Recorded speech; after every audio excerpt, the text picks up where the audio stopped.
ہمارے channel AGO official کو subscribe کریں اور نئی اپڈیٹس کے لیے گھنٹی کے بٹن کو ضرور دبائیں۔ اللہ ربنا هو الإله له من الأسماء ما اصطفاه الواحد الحي كذا المليك والملك المالك لا شريك الله ربنا هو الإله له من الأسماء ما اصطفاه الواحد الحي كذا المليك والملك السلام علیکم ورحمۃ اللہ وبرکاتہ۔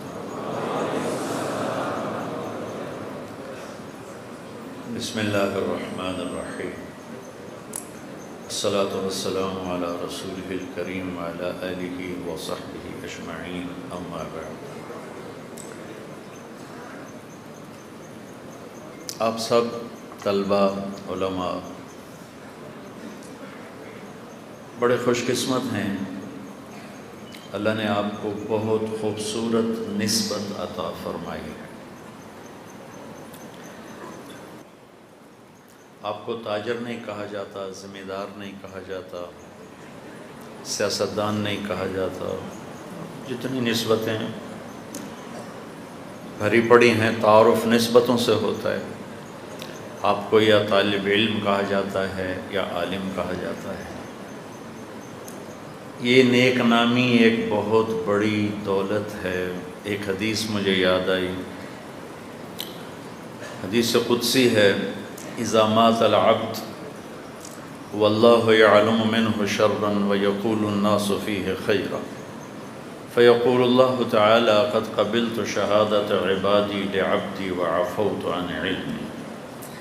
جب کوئی شخص مرتا ہے، اللہ کے علم میں غلط آدمی ہے، لوگوں کے علم میں عالم ہے، مدرس ہے، خطیب ہے، شیخ ہے، مؤذن ہے، امام مسجد ہے، حاجی ہے، سخی ہے، مصنف ہے، یہ جتنی نیک نسبتیں ہیں، اس سے اس کا تذکرہ شروع ہو جاتا ہے۔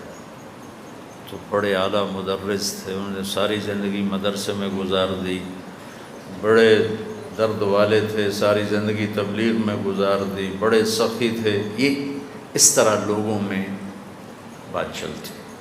جب اللہ کے سامنے پیش ہوتا ہے تو اللہ تعالیٰ فرماتے ہیں مجھے تو پتہ ہے تو غلط آدمی ہے، لیکن میرے بندے کہہ رہے ہیں تو عالم ہے، تو طالب علم ہے، تو محدث ہے، تو مفسر ہے، تو تبلیغی ہے، تو میں اپنے علم پہ فیصلہ نہیں کرتا، لوگوں کے علم پہ فیصلہ کرتا ہوں، جاؤ میں نے تمہیں معاف کیا۔ تو یہ بہت بڑی خوبصورت نسبت اللہ نے ہمیں دی۔ یحییٰ بن اقسم رحمۃ اللہ علیہ کا انتقال ہوا، یہ مامون الرشید کے دور کے قاضی بغداد۔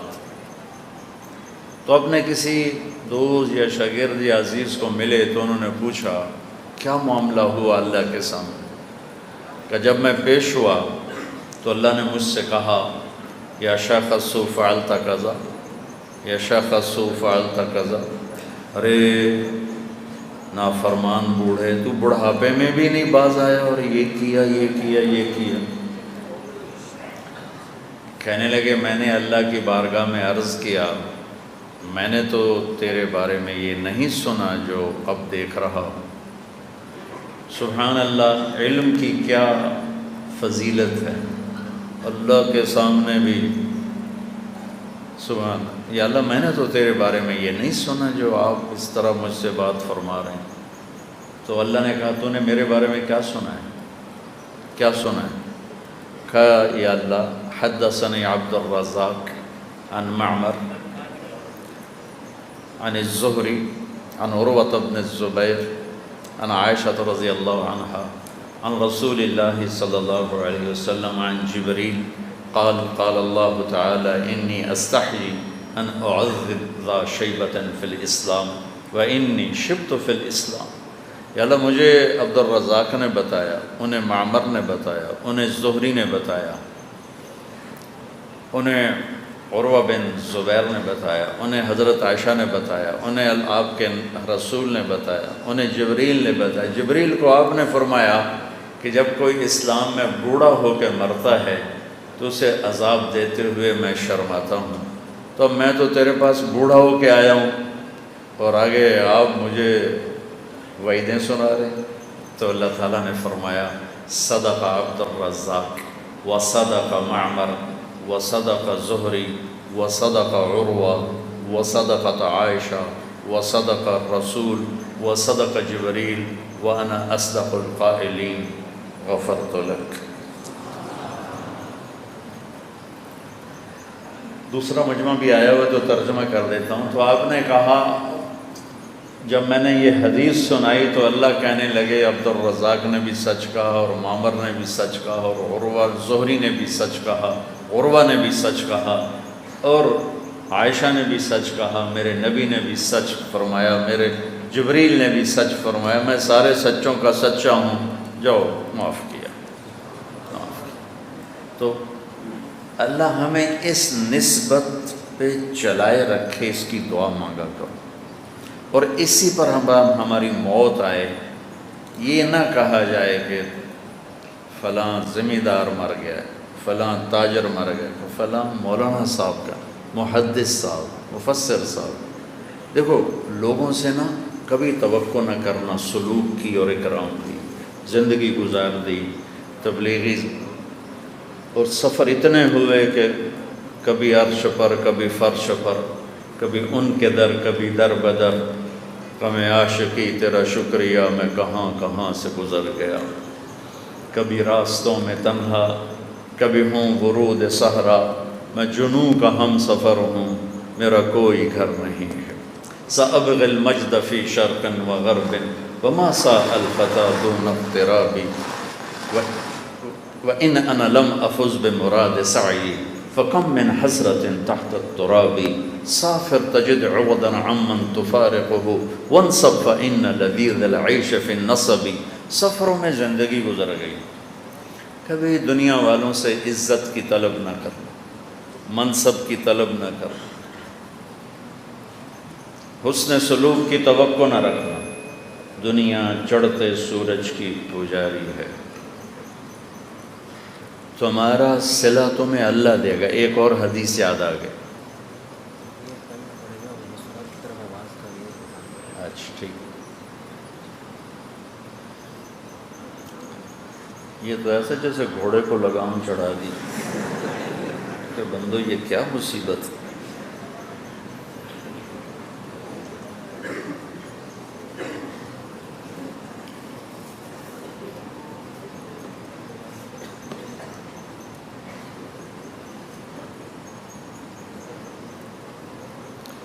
قیامت کے دن اعلان ہوگا، میں کہا کرتا ہوں دنیا پھری ہے، بر صغیر پاکستان، ہندوستان، بنگلہ دیش جیسا خوش نصیب خطہ دنیا میں کوئی نہیں ہے کہ ایسے مدارس پوری دنیا میں کوئی نہیں۔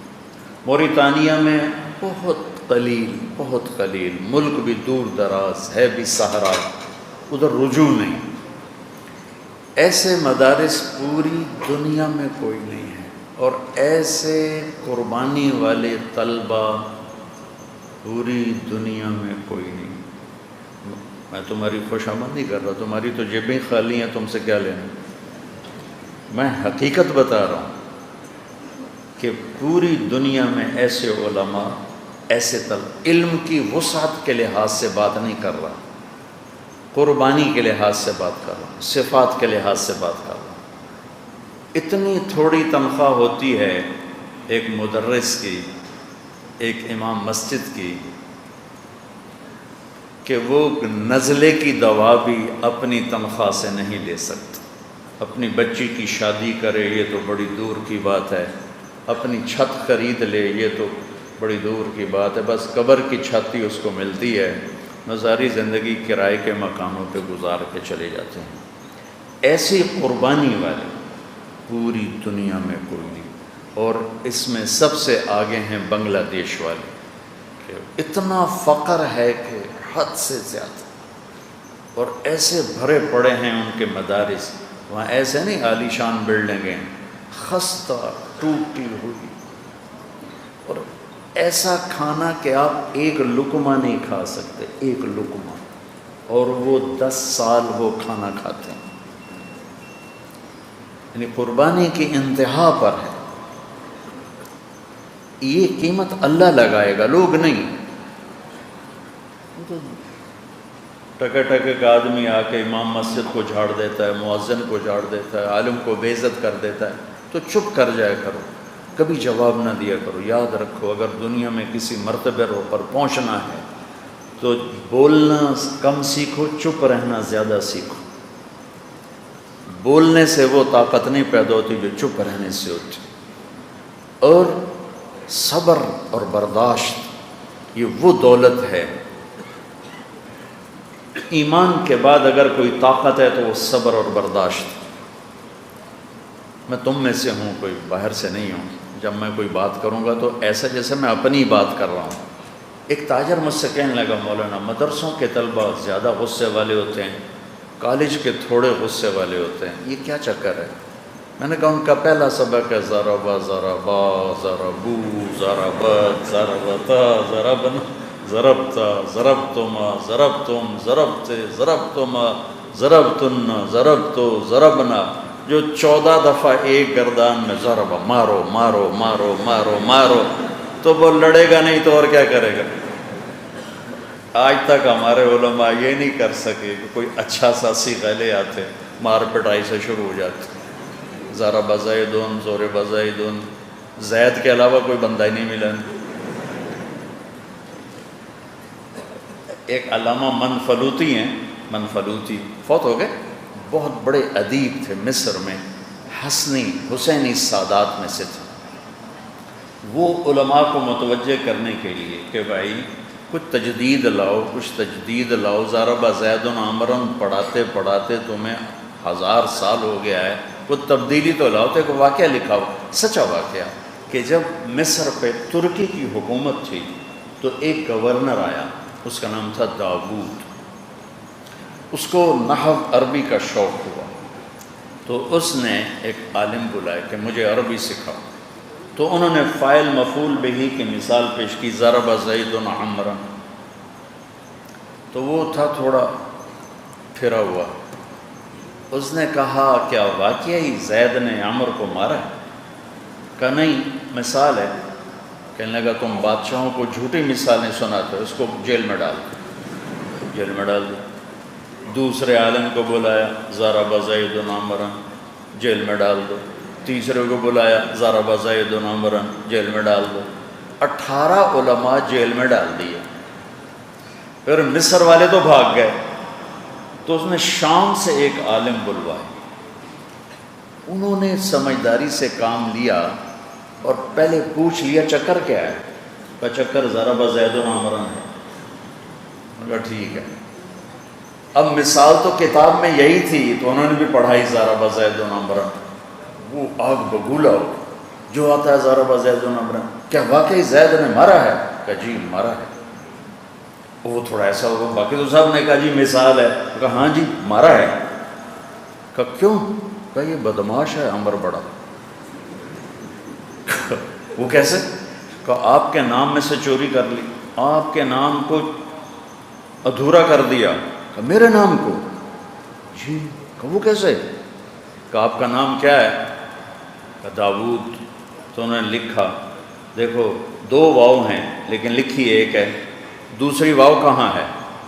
وہ کہنے لگا مجھے تو پتہ نہیں۔ کہا یہ عمر نے چرا لی، اپنے نام کے ساتھ لگا لی۔ جس دن سے اس نے واو اپنے نام کے ساتھ لگا، اس کی ٹھکائی ہو رہی، پٹائی ہو رہی، پٹائی ہو رہی۔ تو بہرحال آج کوئی جنید بغدادی تو نہیں آئیں گے، جیسے لوگ ہوں گے ویسے ہی علماء ہوں گے، ویسے ہی طلباء ہوں گے، جو سطح عوام کی ہوگی اسی کے مطابق علماء ہوں گے۔ اب ہم آج ابو حنیفہ ڈھونڈنا چاہیں تو ہم تو ساری دنیا کو حقیر سمجھ بیٹھیں گے۔ مامون الرشید سے ایک آدمی نے کہا تو کیسا خلیفہ ہے؟ عمر کو دیکھا کیسا خلیفہ تھا؟ تو مامون تو بڑا سمجھدار آدمی تھا، وہ کہنے لگا عمر کے عوام تھے ابو ہریرہ، میرے عوام تم ہو، تم ابو ہریرہ بن جاؤ میں عمر بن جاتا ہوں، تم رہو بدمعاش اور میں بن جاؤں عمر، تم تو پاگل سمجھ کے مجھے باہر نکال دو۔ تو میں یہ کہہ رہا تھا بچوں، دنیا والوں سے مایوس ہو جاؤ۔ ایک بڑے تاجر بڑے وہ کارگزاری سناتے ہوئے کہنے لگے کہ ہم اس دفعہ اپنا مینیجر لائے ہیں 70 لاکھ ماہانہ پر، 70 لاکھ ماہانہ۔ پھر 2 دن بعد ان کے مسجد کے امام سے میری ملاقات ہوگی، میں نے کہا تیری تنخواہ کتنی؟ انہوں نے کہا 16,000۔ تو اب میں آپ سے یہ عرض کر رہا ہوں، کسی دنیا والے پر آس نہ رکھو۔ سنو تمہارے ساتھ ہونے کیا والا ہے، قیامت کے دن اعلان ہو لو، این الفقہاء، این التجار نہیں، این الملوک نہیں، این الاثریاء اغنیاء نہیں، کیا اعلان ہوگا؟ این الفقہاء۔ اس میں تو ساری امتیں شریک ہیں، پچھلے اہل ایمان اور یہ بھی۔ این الائمہ، کہاں ہیں ائمہ مساجد؟ یہ صرف یہی امت آ جائے گی، کیونکہ پچھلی امتوں میں باجماعت نماز نہیں تھی، باجماعت نماز نہیں تھی۔ 2 نمازیں، فجر عصر، 2 رکعت فجر 2 رکعت عصر، تلاوت نہیں، تسبیح۔ تیسرا اعلان ہوگا، این المؤذنون، اذان دینے والے کہاں ہیں؟ تو پچھلی 2 چیزوں میں صرف یہ امت کھڑی ہوگی، کیونکہ اذان پہلوں کے پاس نہیں تھی، ہمارے پاس ہے۔ مسجد کی امامت پہلوں کے پاس نہیں تھی، ہمارے پاس ہے۔ فقاہت پہلوں کے پاس بھی تھی، ہمارے پاس بھی ہے، اور یہاں زیادہ ہے وہاں کم ہے، یہاں سے زیادہ کھڑے ہوں گے، پچھلوں سے کم کھڑے ہوں گے۔ تو اللہ تعالیٰ ان تینوں کو کھڑا کرے گا۔ تو ایک اللہ کا اکرام ہے، ایک لوگوں کا اکرام ہے۔ 1:30 بج گئے، آپ کہاں تھے؟ 2 منٹ لیٹ کیوں آئے؟ یہ ہمارے امام مساجد کو سننا پڑتا ہے۔ اللہ کہے گا آپ آگے تشریف لائیں، اور بیچارہ مؤذن تو کسی کھاتے کا نہیں ہے، سب سے زیادہ ذلیل مؤذن ہوتا ہے۔ اور میرے نبی نے کیا کہا؟ اطول اعناقا یوم القیامہ۔ اس کا مطلب یہ نہیں اس کی گردن لمبی ہوگی، اس کا مطلب ہے سب سے اوپر والے مقام پہ تمہیں نظر آئے گا مؤذن، نمایاں نظر آئے گا۔ لا یدود فی قبرہ، اور سنو میرے نبی فرماتے ہیں مؤذن کو قبر کا کیڑا ہاتھ نہیں لگاتا۔ قبر پر مؤذن کا جسم حرام ہے، ہاتھ نہیں لگا سکتا۔ اور آپ نے فرمایا قیامت کے دن اللہ سب سے پہلے کپڑے پہنائے گا ابراہیم علیہ السلام، پھر پہنائے گا مجھے، پھر پہنائے گا انبیاء کو، اور پھر مؤذنین کو۔ اللہ کیا اکرام کر رہا ہے، اللہ کیا عزت دے رہا ہے۔ اللہ کہے گا آپ سب حضرات آگے تشریف لائیں۔ آپ نے فرمایا لوگ پیدل چلیں گے میدان معاشر، میں براق پہ چلوں گا، اور بلال میرے آگے آگے چلے گا، سرخ اونٹنی پہ سوار ہو کے چلے گا۔ جب میدان معاشر میں پہنچیں گے تو کھڑے ہو کے اونٹنی پہ کھڑے ہو کے اذان دے گا، اور یہ اذان سارا میدان معاشر کا مجمع سنے گا۔ تو اللہ تعالیٰ فرمائے گا آپ لوگ ممبر پر بیٹھو، عرش کے سائے تلے بیٹھو، کھانا پینا کرو، اور میں لوگوں کا حساب لے لوں، اس کے بعد تمہیں عزت کے ساتھ جنت میں پہنچایا جائے گا۔ تو آج صرف وَإِذَا سَأَلْتَ فَاسْأَلِ اللَّهِ وَإِذَا اسْتَعَنْتَ فَاسْتَعِنْ بِاللَّهِ وَاعْلَمْ أَنَّ الْأُمَّةَ لَوِ اجْتَمَعَتْ عَلَىٰ أَنْ يَنْفَعُوكَ بِشَيْءٍ لَمْ يَنْفَعُوكَ إِلَّا بِشَيْءٍ قَدْ كَتَبَهُ اللَّهُ لَكَ وَلَوِ اجْتَمَعُوا عَلَىٰ أَنْ يَضُرُّوكَ بِشَيْءٍ لَمْ يَضُرُّوكَ إِلَّا بِشَيْءٍ قَدْ كَتَبَهُ اللَّهُ عَلَيْكَ رُفِعَتِ الْأَقْلَامُ وَجَفَّتِ الصُّحُفُ۔ تو لہٰذا تم اللہ کے علم میں ہو، اللہ سے ہی مانگنا سیکھنا ہے۔ کبھی تنگی، کبھی ترشی، کبھی میری، کبھی صحت، یہ حالات زندگی ہیں، اس میں سے گزرتے ہوئے اللہ جب عزت دے گا، آ جاؤ بھائی سب حساب دو، تم ادھر بیٹھ جاؤ۔ اور پھر ایک اور حدیث یاد آ گئی، اس کو ہادی الارواح میں ابن القیم نے نقل کیا ہے کہ جنت میں ایک محفل ہوگی، اس محفل میں صرف علماء کی شرکت ہوگی اور کسی کے نہیں، صرف علماء۔ اللہ دعا کرو اللہ ہم اسی نسبت سے موت دے دے کہ لوگ ہمیں عالم سمجھیں، چاہے ہم ہیں تو کوئی نہیں، لیکن اللہ کرے لوگوں کی زبان پہ رہے تو اللہ لوگوں کے علم پہ فیصلہ کرے گا۔ تو اس محفل میں صرف علماء ہوں، صرف، اور کوئی غیر عالم نہیں ہو۔ اور علماء امت، یہ امت، پچھلے نہیں، یہ اس امت کے علماء، چونکہ وہاں بحث قرآن پہ ہوگی اور وہاں قرآن اور قرآن کے الفاظ پر بحث ہوگی، اور اللہ ان پر، ان علماء پر اپنے اپنے مرتبے کے مطابق ہر لفظ کو جب کھولے گا تو ہر لفظ میں علم کا موجیں مارتا سمندر نظر آئے گا۔ وہ اس میں ایسے گم ہو جائیں گے، ایسی لذت پائیں گے کہ نہ انہیں جنت یاد رہے گی، نہ جنت کے کھانے یاد رہیں گے، نہ جنت کی بیویاں یاد رہیں گی، ایسی لذت اس میں پائیں گے۔ تو یہ میرے اللہ کا اکرام ہے۔ اللہ تعالی ہمیں اس تک پہنچا دے کہ ہم اللہ کی بارگاہ میں اس نسبت کو لے کے حاضر ہوں۔ میرے عزیزو، ایک بات آپ سے کرنی، ہر چیز کا ایک میک اپ ہوتا ہے جس سے وہ خوبصورت ہوتی ہے۔ ابھی آپ نے پگڑیاں باندھی ہوئی ہیں، یہ میک اپ ہے، آپ خوبصورت نظر آ رہے ہیں۔ صاف ستھرے کپڑے پہنے ہوئے ہیں، آپ خوبصورت نظر آ رہے ہیں۔ یہ مسجد کو ڈیزائن کیا گیا ہے، خوبصورت نظر آ رہی ہے۔ میں دفتر میں بیٹھا تھا، اس کو ڈیزائن کیا گیا، اس کا میک اپ کیا گیا، خوبصورت نظر آ رہا ہے۔ علم کا اور عالم کا، اسلام کا اور مسلم کا، ایمان کا اور مومن کا میک اپ کیا ہے؟ وہ اچھے اخلاق ہیں، وہ اچھے اخلاق ہیں، وہ اچھے اخلاق ہیں۔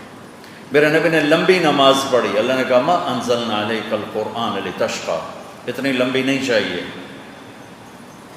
درمیانے درجے کی مشقت پہ آئیں، اتنی لمبی نہیں چاہیے کہ آپ کے پاؤں پھٹ جائیں۔ سارا مال خرچ کر دیا، اللہ نے روک دیا، ولا تبسطها كل البسط فتقعد ملوما محسورا، نہیں میرے نبی ایسا نہ کریں، ایسا نہ کریں، سارا نہ خرچ کریں، کچھ بچا کے رکھیں۔ تبلیغ میں زیادہ دکھ اٹھانے لگے اندرونی تو اللہ نے اس سے بھی روک دیا، فلا تذهب نفسك عليهم حسرات، تبلیغ کریں پر اپنے آپ کو دکھی مت کریں کہ کہیں آپ کا اپنا ہی نہ انتقال ہو جائے۔ رات کو سونے کا بھی کہا جاگیں، قم اللیل الا قلیلا نصفہ او انقص منہ قلیلا، جاگو بھی صحیح آرام بھی کرو، جاگو بھی صحیح آرام بھی کرو۔ لیکن جب میرے نبی نے اخلاق میں پرواز دکھائی،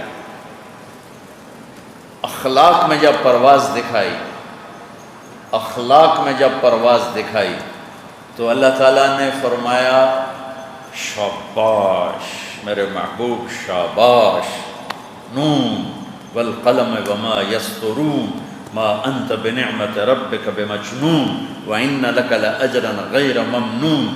آگے پڑھو، وانک لعلی خلق عظیم۔ میرے نبی اس کا میں ترجمہ کرتا ہوں شاباش، انک لا، انک لعلی، میرے نبی شاباش، آپ کے اخلاق کے کیا کہیں، آپ کے اخلاق۔ اچھا یہ نہیں کہا انک لذو خلق عظیم، یہ نہیں کہا، چونکہ اعلیٰ کا مطلب ہے انک لعلی، آپ سارے اخلاق پہ چھا گئے، سارے اخلاق پہ چھا گئے۔ کہ میرے محبوب، آپ کا رب آپ کو شاباش دیتا ہے، کیونکہ ان اور لام جب کٹھے ہو جاتے ہیں تو قسم بن جاتا ہے۔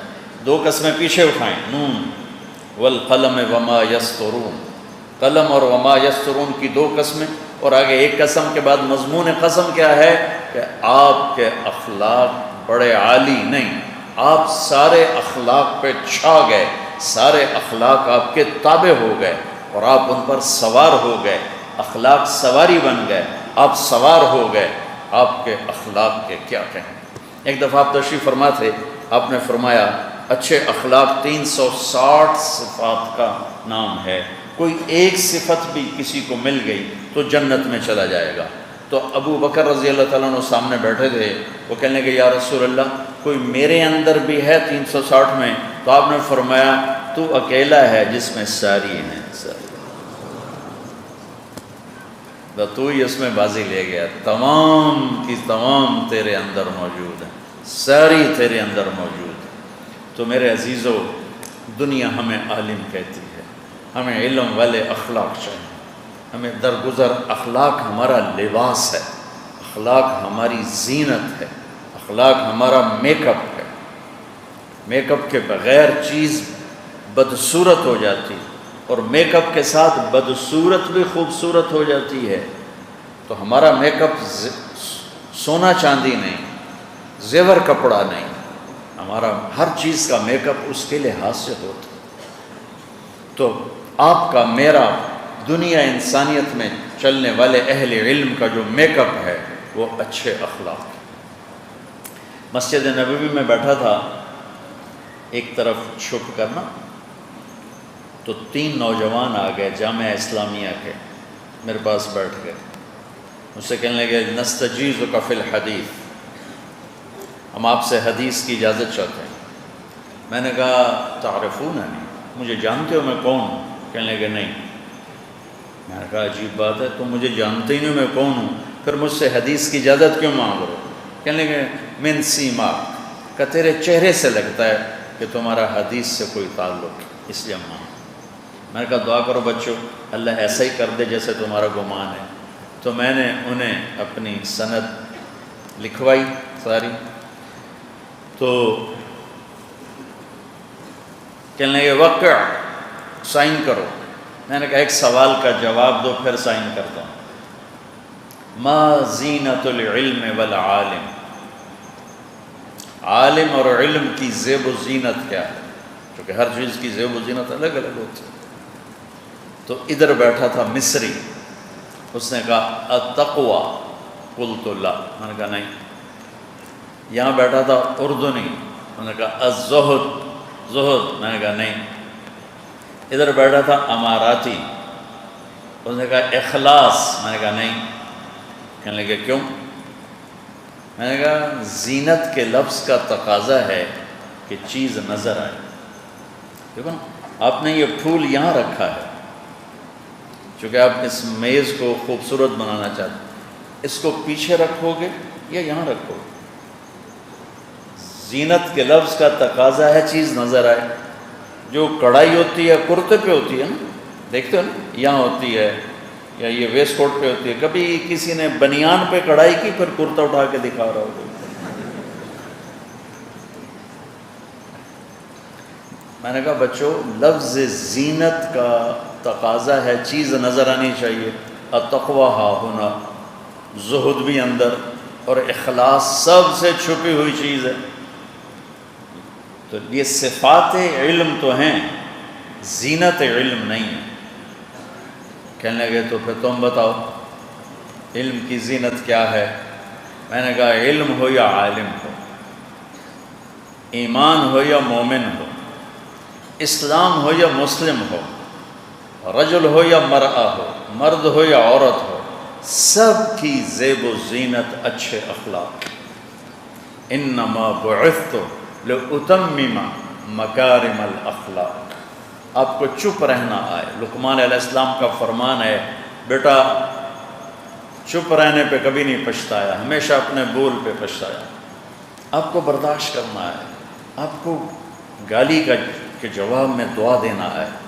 ہم تو اپنے اکابر کی سیرت ہی نہیں پڑھتے، چلو پچھلی تو بڑے، اپنے اکابر حضرت تھانوی کے 30 جلدوں کے مواعظ ہیں، کہیں انہوں نے کسی پہ چڑھائی کی، کسی اسلامی فرقے پر چڑھائی کی ہو، اپنے اوپر ہونے والی گالیوں کا کہیں کوئی جواب دیا ہو۔ حضرت مدنی، حضرت گنگوہی، مولانا قاسم نانوتوی رحمۃ اللہ و تحفۃ العلماء میں مناظرے کا باب پڑھ رہا تھا، تو اس میں پڑھ کے حیران ہو گیا کہ حضرت مولانا قاسم نانوتوی رحمۃ اللہ مناظرین کے سرخیر، لیکن ساری زندگی کسی مسلمان فرقے کے ساتھ مناظرہ نہیں کی، ساری زندگی کسی مسلمان فرقے کے ساتھ، ہندوؤں کے ساتھ کیا، عیسائیوں کے ساتھ کیا، دہریوں کے ساتھ کیا، آریاؤں کے ساتھ کیا، لیکن کسی اسلامی فرقے سے مناظرہ نہیں۔ ہمارے اکابر تو ایسے تھے، اولئک آبائی فجئنی بمثلہم اذا جمعتنا یا جریر المجامع۔ وہ حدیث میں آتا ہے سمعت اذنایا ووعاہ قلبی، یہ میں ان الفاظ کو دہرا کے کہہ رہا ہوں، سمعت اذنایا ووعاہ قلبی، کہ 1972 میں مولانا اسعد مدنی رحمۃ اللہ علیہ پاکستان تشریف لائے اور ملتان تشریف لائے۔ میرا ضلع ملتان ہے، اس کے قریب میرا گاؤں ہے، اور میں 1972 میں 3 چلے مکمل کر کے دینی تعلیم کے لیے اپنے ہی علاقے میں ایک مدرسے میں داخل ہو گیا، چونکہ رائمنڈ والوں نے مجھے داخلہ نہیں دیا تھا کہ میرے والدین ناراض تھے، تو وہ فرماتے تھے کہ جب تک تمہارے والدین راضی نہ ہوں ہم تمہیں داخلہ نہیں دیں گے۔ تو قاسم العلوم میں تشریف لائے تو وہ زمانہ تھا شاہ سوار خطابت بھری پڑی تھی، بریلیوں میں بھی بڑے خطیب، دیوبندیوں میں بھی بڑے خطیب، خطابت کا دور تھا، سارے بڑے خطیب سامنے پہلی قطار میں بیٹھے تھے سب۔ تو مولانا درخواستی صاحب، مفتی محمود صاحب نے بات کی، پھر مولانا درخواستی صاحب رحمۃ اللہ علیہ نے بیان کیا، اس کے بعد مولانا اسد مدنی تشریف لائے اور 1 گھنٹہ بات کی۔ اس کا چند جملے جو میرے دل پر نقش ہیں، سمعت اذنایا ووعاہ قلبی، آپ نے یوں انگلی اٹھا کے اشارہ کیا کہ ہمیں جتنا نقصان تم نے پہنچایا ہے اتنا غیروں نے بھی نہیں پہنچایا۔ میں ممبر رسول پہ بیٹھا ہوں اور خطابت کے شاہ سوار بیٹھے تھے، دیوبندیوں کی خطابت کے شاہ سوار، اور یوں کہا ایسا، ہمیں جتنا نقصان تم لوگوں نے پہنچایا ہے اتنا غیروں نے بھی نہیں پہنچایا۔ اور پھر فرمایا کہ ہمارے اکابر گالی کا جواب گالی سے نہیں دیتے تھے، تم لوگ گالی کا جواب گالی سے دیتے ہو، تو حق کو باطل میں پہچان کیسے ہوگی؟ پھر ایک واقعہ سنایا کہ میرے والد صاحب رحمۃ اللہ علیہ ایک جگہ گئے، کسی شہر کا نام لیا، وہ نام بھول گیا، تو فجر کی نماز کے لیے فرمایا کہ مسجد قریب کون سی ہے، تو انہوں نے کہا جی یہ مسجد اپنی ہے اور وہ مسجد ہمارے دوسرے بھائیوں کی ہے جو آپ کو کافر کہتے ہیں۔ فجر کی نماز میں سارا مجمع اپنی مسجد میں، مریدین کا سارا اپنی مسجد، اور حضرت مدنی غائب۔ نماز کے بعد ڈھونڈا تو ہیں کوئی، ارے یہ کیا ہو، حضرت کہاں تشریف لے گئے، حضرت کہاں تشریف لے گئے؟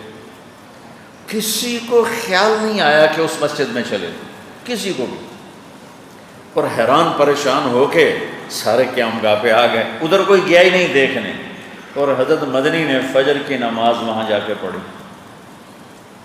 نماز کے بعد امام صاحب سے ملے، السلام علیکم جی، میرا نام حسین احمد ہے، میں دیوبند سے آیا ہوں، مجھے پتہ چلا ہے کہ آپ میرے بارے میں کوئی اشکال رکھتے ہیں، تو میں خود حاضر ہو گیا ہوں تاکہ بیٹھ کے بات ہو جائے۔ تو انہوں نے رونا شروع کر دیا، کہا میرا کوئی اشکال نہیں ہے، سب نفس پرستی ہے اور میں توبہ کرتا ہوں۔ انہوں نے اسی وقت ان کے ساتھ چل کے آ کر حضرت کی قیام گاہ پر بیٹھ کے ساتھ ناشتہ کی۔ میرے عزیزو، اپنے اخلاق اچھے کرو، چپ رہنا سیکھو، جواب دینا نہ سیکھو، برداشت کرنا سیکھو، پھر دیکھو اللہ تعالیٰ کس طرح تمہیں عزت دیتا ہے، تمہیں اونچا اڑاتا ہے، تمہاری محبت دلوں میں اللہ تعالیٰ کیسے پیدا کرتا ہے۔ چپ رہنا سیکھو، خاموش رہنا سیکھو۔ اس محاورے کو غلط کر دو، مولویاں باشد کے چپ نہ شود، مولوی وہ ہوتا ہے جو چپ نہ کرے، آپ چپ رہنا سیکھو۔ محضر رائے پوری رحمۃ اللہ علیہ کے جو خلیفہ جو قائم مقام مولانا عبدالعزیز صاحب رحمۃ اللہ علیہ، میں ایک دفعہ ان کی خدمت میں گیا، 1 گھنٹہ میں بیٹھا رہا، سنوٹا، خاموش، 1 گھنٹہ بیٹھے رہے، چپ، اور کتنے لوگوں کو فیض پہنچا، کتنے لوگوں کو ہدایت ملی، کتنے لوگوں کے دلوں کی دنیا پلٹ گئی۔ بڑے حضرت رائے پوری ایسے تھے، خاموش۔ تو لوگوں کے دلوں کو فتح کرنا ہے تو اپنے اخلاق اچھے بناؤ، اپنا سلوک اچھا کرو، اپنا بول اچھا کرو، ممبر رسول پہ بیٹھو تو اسلام پیش کرو، اپنی رائے نہ پیش کرو۔ میں نے علماء دیوبند سے پڑھا ہے، میں ان کی تحقیق پر مطمئن ہوں کہ اہل السنت والجماعت کے امام ابو حنیفہ کی مذہب کی جو تشریح علماء دیوبند نے بر صغیر میں کی ہے، میں اس پر مطمئن ہوں، اسے اپنے سینے سے لگایا ہے، اور میں اس پر اللہ کا شکر گزار ہوں کہ اللہ تعالیٰ نے مجھے صحیح جگہ پر پہنچا دیا۔ لیکن جب میں ممبر پہ بیٹھتا ہوں میں اسلام پیش کرتا ہوں، میں دیوبندیت پیش نہیں کرتا ہوں، میں اسلام پیش کرتا ہوں۔ ہمارے اکابر نے اسلام پیش کیا۔ مثال کیا ہے؟ میں کہتا ہوں نماز پڑھو، یہ ہے اسلام۔ میں کہتا ہوں ہاتھ یہاں باندھو، یہ ہے مذہب اور مسلک، یہ نہ بیان کرو۔ میں کہتا ہوں رفع یدین نہیں کرنا، یہ مسلک ہے۔ میں کہتا ہوں نماز خشوع خضوع سے پڑھو، یہ دین ہے۔ میں مثال سے آپ کو فرق سمجھا رہا ہوں، یہ دین ہے۔ بچوں دین پیش کرو گے نا تو آپ کو خریدار ملیں گے، آپ کو پوری دنیا خریدار ملے گی، پوری دنیا آپ کے سامنے جھکے گی۔ محبت کرنا سیکھو، معاف کرنا سیکھو، غیبت سے بچو، گالی کا جواب گالی سے نہ دو، خاموش رہنے سے دو۔ اللہ تعالیٰ نے اپنے حبیب کے اخلاق کی تعریف فرمائی۔ اوہو، یوسف علیہ السلام کو کہنا چاہیے تھا، کیا کہا؟ حل علمتم ما فعلتم بیوسف واخیہ اذ انتم جاہلون۔ لیکن کہنا کیا چاہیے تھا جو کچھ پیچھے ہوا؟ قد علمتم ما ظلمتم بیوسف واخیہ اذ انتم عامدون جاہلون۔ میں قربان جاؤں بچوں اخلاق نبی پر، حل وہاں بولا جاتا ہے جہاں مجھے یہ پتہ ہو کہ مولوی شکیل صاحب کو میں جو کہنے والا ہوں انہیں معلوم نہیں، تو میں اس کو اردو میں یوں کہتا ہوں، مولوی صاحب آپ کو پتہ چلا؟ مفتی صاحب آپ کو پتہ چلا؟ آپ کو پتہ چلا کا مطلب ہے کہ میں یہ سمجھتا ہوں کہ مخاطب کو میری بات کا پتہ نہیں ہے، یہاں حل استعمال ہوتا ہے۔ یوسف علیہ السلام کہہ رہے ہیں حل، کہنا چاہیے تھا قد، کہہ رہے ہیں حل۔ کیا آپ کو کچھ خبر ہے؟ جنہوں نے اتنے منصوبے سے ظلم ڈھایا انہیں کہہ رہے ہیں حل۔ آپ کو تو شاید معلوم نہیں ہوگا، معلوم نہیں ہوگا کنویں میں کیسے پھینکا تھا، آپ کو تو شاید معلوم نہیں ہوگا۔ پھر آگے کیا کہا؟ ما فعلتم، فعل عربی زبان کا کمزور ترین لفظ ہے، اس سے کمزور لفظ پوری زبان میں کوئی نہیں۔ فعل غیر ارادی حرکت کو فعلہ کہتے ہیں۔ جیسے میں بول رہا ہوں تو ہاتھ ہل رہا ہے، یہ غیر ارادی حرکت ہے۔ بول رہا ہوں ارادے سے، یہ ارادی حرکت ہے۔ میرا بول عاملہ ہے اور میری حرکت فعلہ ہے۔ فعلہ غیر ارادی حرکت کے لیے ہے اور عاملہ ارادی حرکت کے لیے ہے، اور فعلہ عربی زبان کا کمزور ترین لفظ ہے۔ کہہ رہے ہیں ما فعلتم، وہ بغیر کسی ارادے کے ہی ہو گیا۔ تو ہاں یوسف کے ساتھ بغیر انہوں نے منڈیر پکڑی تو تلوار کے دستے سے زور سے ضرب لگائی تو انگلیاں چھوٹ گئیں، یہ غیر ارادی طور پر ہو رہا۔ ما فعلتم، کچھ تھوڑا بہت ہو گیا، کچھ تھوڑا بہت، وہ بھی حل بے خبری میں۔ پھر آگے اذ انتم جاہلون، وہ بھی نادانی میں ہوا ہے، جان بوجھ کے نہیں ہوا ہے۔ قربان جاؤں اخلاق یوسف پر، کیا کمال کر دیا ہے۔ سورہ یوسف کو احسن القصص بے شمار وجوہات سے کہا گیا۔ اس میں ایک وجہ میں نے کہیں پڑھی نہیں، ایسے میرے دل میں آئی، بڑے بڑے علماء بیٹھے ہیں، تصدیق کر دیں گے تو بڑی اچھی بات ہوگی، اور نہیں کریں گے تو ہم چھوڑ دیں گے۔ اس کے حسن میں ایک چیز پورے قرآن کو دو لفظوں میں بیان کرنا بھی ہے۔ احسن القصص کی جو بہت سے اسباب ہیں ان میں ایک سبب اِنَّهُ مَن يَتَّقِ وَيَصْبِرْ فَإِنَّ اللَّهَ لَا يُضِيعُ أَجْرَ الْمُحْسِنِينَ۔ سارے قرآن کو دو لفظوں میں سمیٹ دیا کہ کہ انسانی کامیابی کیا ہے؟ اللہ سے بھی تعلق ٹھیک ہو، اللہ کے بندوں سے بھی تعلق ٹھیک ہو. یہ میری کامیابی ہے کہ میرا معاملہ اللہ سے بھی ٹھیک ہو، اللہ کے بندوں سے بھی ٹھیک ہو. ادھر تو میں شیخ الحدیث بن کے حدیث پڑھاؤں اور گھر میں جا کے بیوی کو تھپڑ ماروں، گالیاں نکالوں، تو میں تو انسان ہی نہیں ہے. شیخ الحدیث تو بڑی دور کی بات ہے. یا میں لوگوں کے ساتھ اچھا معاملہ کروں اور کبائر میں جا کے گم ہو جاؤں تو میں نے اللہ سے تعلق توڑ دیا. تو دو لفظوں میں پورے قرآن، پوری سیرت، پورے اسلام کو سمو دیا کہ میرے بھائیو، من یتق، یہ اپنے اور اللہ کے درمیان. اس میں زلیخا کے واقعہ کا زلیخا کے واقعہ کی طرف اشارہ ہے کہ گناہ سے اللہ نے کیسے بچایا اور کیسے بچے. معاذ اللہ انہ ربی، کیسے بچے. اور ویصبر، بھائیوں کے ساتھ کیا معاملہ ہوا؟ صبر میں اشارہ قید، بھائیوں کا دھکے دینا، مار پٹائی کرنا، نکالنا، چند دراہم میں بیچنا، اور ان کو پھر ان کا جیل تک جانا، اور اس سارے مراحل کو 40 سال میں صبر کے ساتھ نبھانا. یہ اشارہ ہے صبر میں.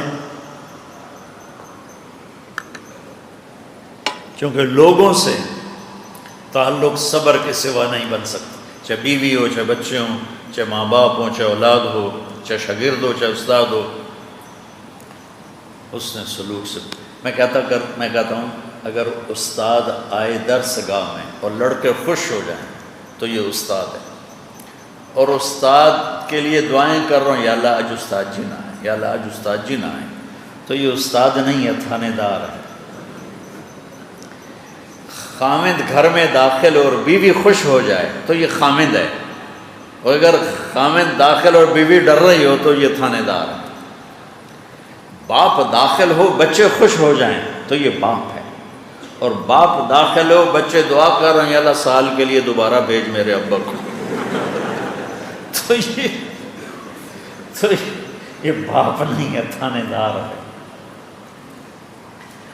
ہمارے جو علمی گھرانے، تبلیغی گھرانے، آگے ہمارے بچے بہت کم دین کی طرف آتے ہیں. نہیں، دیندار ہوتے ہیں، کوئی علم کی طرف یا تبلیغ میں، تبلیغ والوں کے بچے بہت کم، علماء کے بچے علم کی طرف بہت کم. کیوں؟ کہ وہ بھول کرنا، انہیں جلدی عالم بنانا چاہتے ہیں، جلدی نیک، جلدی حضرت تھانوی بنانا چاہتے ہیں، تو وہ کرتے ہیں سختی، آگے سے ہو جاتی ہے بغاوت. اور کام ہے سارا نرمی کا، محبت کا، صبر کا. صبر، من یتق ویصبر.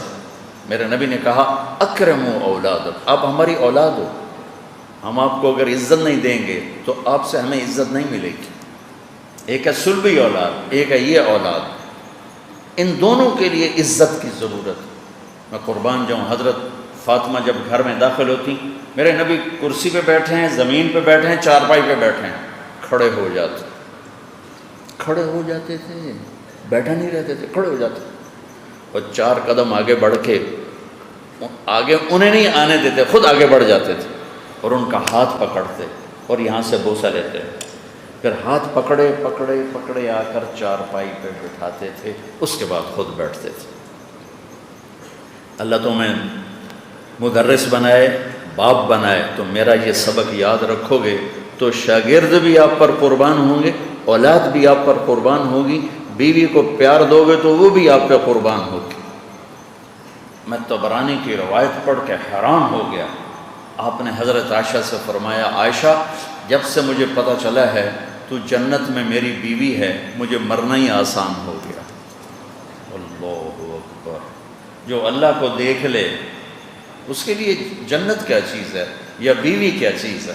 اللہ کی قسم دلداری کے لیے تھا. عائشہ جب سے پتہ چلا ہے تو جنت میں میری بیوی ہے، میرے لیے تو مرنا ہی آسان ہو گیا.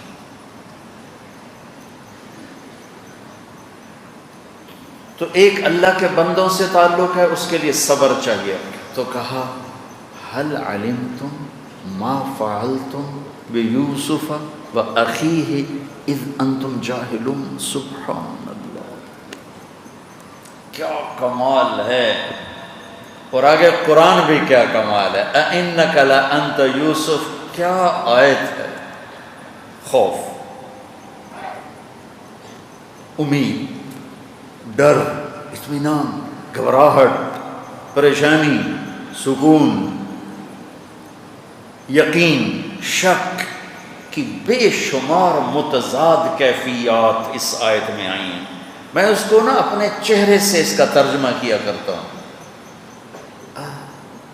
اِنَّكَ لَأَنْتَ یوسف، یہ ہے یہ آیت۔ اِنَّكَ لَأَنْتَ یوسف نہیں، اِنَّكَ لَأَنْتَ یوسف۔ یہ پانی پتی جو بڑا کر کرتے ہیں، بھائی کوئی پانی پتی ناراض نہ ہو جائے۔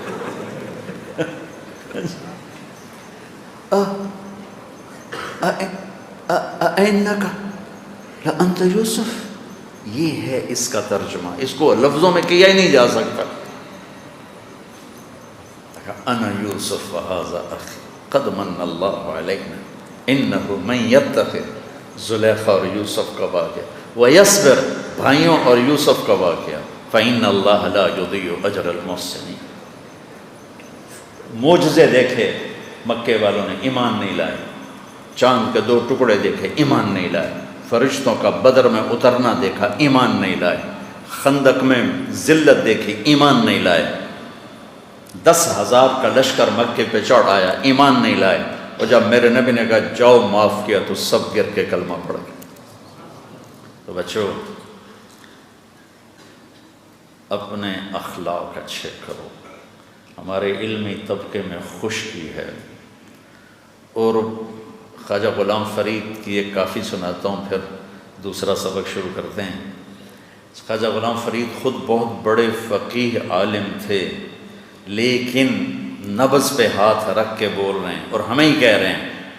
سکھریت روش منصوری نو، منصور حلاج صوفیاء کے نزدیک بہت بڑی شخصیت تھے، علماء کے نزدیک زندیق تھے، لیکن اصل یہ ہے جو صوفیائی کہتے ہیں سکھریت روش منصوری نو، منصوری طریقے پر آ، عشق کے طریقے پر آ، ہن ٹھپ رکھ کنز کدوری نو، مفتی صاحب سے معذرت کے ساتھ، ہن ٹھپ رکھ کنز کدوری نو، ہادی نہ سمجھ ہدایہ، کافی نہ سمجھ کفایہ، کر پرز شرع وقایا، ایو دل قرآن کتاب۔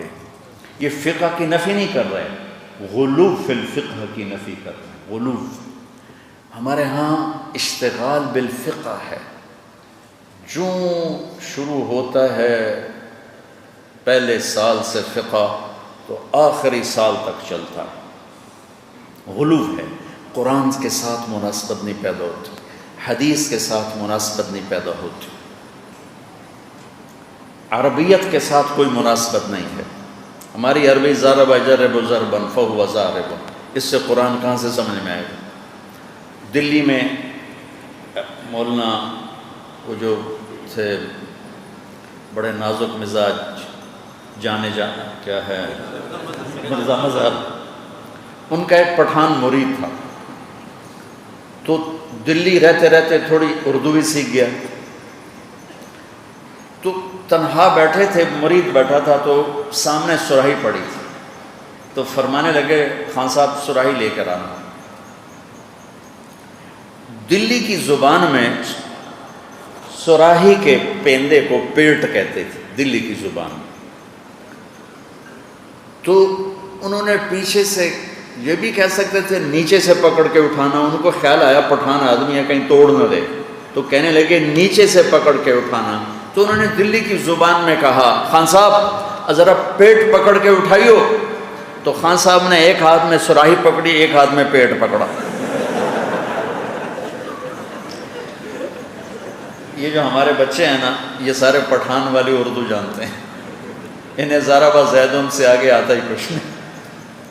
شرح جامی نہ پڑھانے والوں کو سمجھ میں آتی، نہ پڑھنے والوں کو سمجھ میں آتی۔ میری یہ حسرت ہے کہ آپ عربیت کے اندر کچھ، ابھی میں نے دیکھا تو صحیح کہ عربیت کا بھی کچھ شعبہ ہے، ماشاءاللہ، اللہ اس میں کمال نصیب فرمائے، چونکہ یہ چابی ہے، چابی ہے، اس سے سارے علوم کا دروازہ کھلتا ہے۔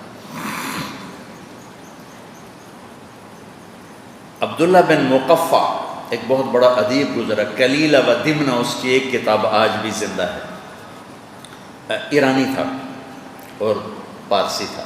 اس سے غیر مسلموں نے کہا تو قرآن کے مقابلے میں کتاب تیار کر، تجھے منہ مانگا صلہ دیں گے۔ انہوں نے کہا مجھے 1 سال دو، یا کہیں آتا 6 ماہ دو۔ 1 سال 6 ماہ گھر بیٹھا رہا اور کلام لکھتے لکھتے لکھتے لکھتے آخر ایک کلام اس نے تیار کیا کہ یہ مسلمانوں کے ٹکر کا کلام ہے، قرآن۔ اور گھر سے نکلا سال کے بعد، گلی میں سے گزرا، کھڑکی کھلی تھی اور ایک بچی قرآن پڑھ رہی تھی۔ یہ یوں گزرا اور یوں بچی کی آواز آئی، وَقِيلَ يَا أَرْضُ ابْلَعِي مَاءَكِ وَيَا سَمَاءُ أَقْلِعِي وَغِيضَ الْمَاءُ وَقُضِيَ الْأَمْرُ وَاسْتَوَتْ عَلَى الْجُودِيِّ وَقِيلَ بُعْدًا لِلْقَوْمِ الظَّالِمِينَ۔ یہ قرآن کی سب سے فصیح آیت ہے۔ سارا قرآن فصیح ہے، لیکن یہ افصح آیتن فی القرآن ہے کہ 19 الفاظ ہیں اور 21 اقسام بلاغت اس کے اندر ہے۔ تو ویسے کانپ گیا، کہنے لگا یا ویحا عبداللہ، تیرا بیڑا غرق ہو عبداللہ، تیرے 1 سال کی محنت کو تو یہ ایک آیت کھا گئی۔ اور واپس گیا اور اٹھا کے پھاڑ کے کلمہ پڑھ کے مسلمان۔ تو میرے بچوں، ایک تو تم اپنے اخلاق اچھے کرو، دعا کرو اللہ میرے بھی اخلاق اچھے کرو، اور دوسرا ہے عربیت کے ساتھ مناسب پیدا کرو کہ یہ علوم کا خزانہ ہے۔ عربیت سے شناسائی علوم کا خزانہ ہے۔ اپنی زبان بولنا تو آسان ہے، لیکن تھوڑی سی محنت کر کے سیکھ لو۔ میں نے اپنے مدرسے میں پابندی لگائی ہوئی کہ میرے مدرسے میں بچے چھپ چھپ کے بول لیتے ہوں گے، لیکن سبق بھی عربی میں، بات بھی عربی میں، اور غیر زبان بولنا ایک بوجھ ہوتا۔ ہماری جماعت پیدل چل رہی تھی چلے کی، اور دیہاتی علاقہ تھا۔ چلتے چلتے ایک قصبے پہنچے۔ میرے ساتھی تھے مولوی کمال رحمۃ اللہ علیہ، وہ کوزہ درش خیلہ سوات، وہ پٹھان، باقی ہم سارے پنجابی تھے۔ تو پورے سفر میں ان کو دغا ملا ہی نہیں، ان کو پٹھان ہی نہیں ملا۔ تو ہم پہنچے بیرا سے ہماری واپسی تھی۔ تو عشاء کے بعد مسجد میں درس قرآن ہو رہا تھا، تو میں یہاں بیٹھا تھا اور مولوی کمال یہاں بیٹھے تھے، اور تم کھڑے ہو گئے۔ اس رنگ کا انہوں نے سوٹ پہنا ہوا تھا، اس کو دیکھ کے مجھے یاد آ گیا، یہ اس رنگ کا سوٹ، یہ 1974 کی بات بتاتا بیٹھے، اور مولوی کمال یوں بیٹھے تھے، یعنی ایسے ہی نا وہ اکتائے ہوئے یوں کر کے بیٹھے تھے۔ وہ ہم بھی سارے پیدل چل کے آئے تھے اور آگے درس قرآن تھا، نہ بیٹھتے تو پھر اور مصیبت، تو ہم سارے بیٹھے، مولوی کمال یوں بیٹھے تھے۔ تو مولانا صاحب گفتگو کے دوران درس دیتے تھے، بولے چلتے چلتے جب وہ وہاں پہنچا تو مولوی کمال یوں بیٹھے تھے نا، مجھے یوں کر کے کہنے لگے دا پختون دے۔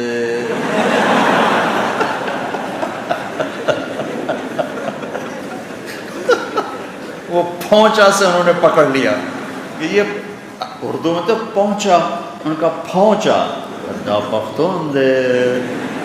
اب ان کی چستی واپس آ گئی، ایسے ہو کے ان کو دیکھ رہے اور بڑے مزے سے سن رہے۔ جو ہی درس ختم ہوا انہوں نے چھلانگ لگائی اور ہاتھ ملا، تاسو پختون دے؟ ان کا ہاؤ کا نا کہ دغا دغا دغا دغا۔ تو مجھے پتہ ہے پرائی زبان مشکل ہوتی ہے، لیکن اگر آپ بچوں یہ تھوڑی سی مشقت اٹھا لو تو آپ پر علوم کے دروازے کھل جائیں گے۔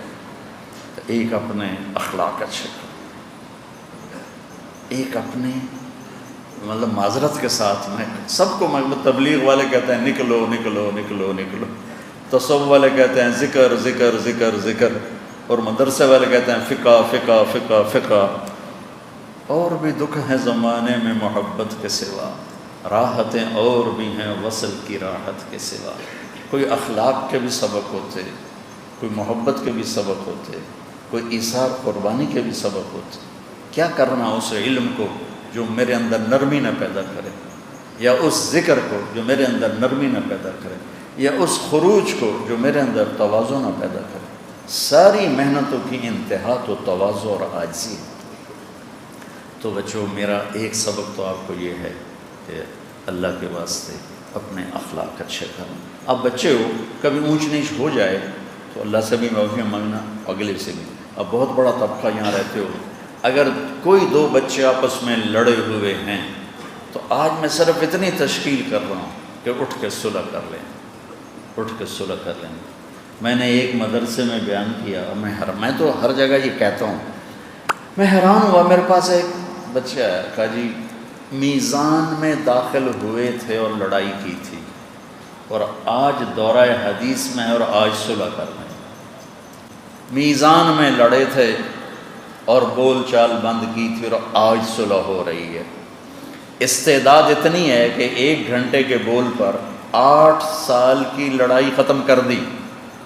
اور دکھ یہ ہے کہ 8 سال میں کسی ایک نے اس بات کی طرف متوجہ نہیں کیا کہ بچوں تمہاری زینت اخلاق ہے, سہ جانا ہے, تب جانا ہے.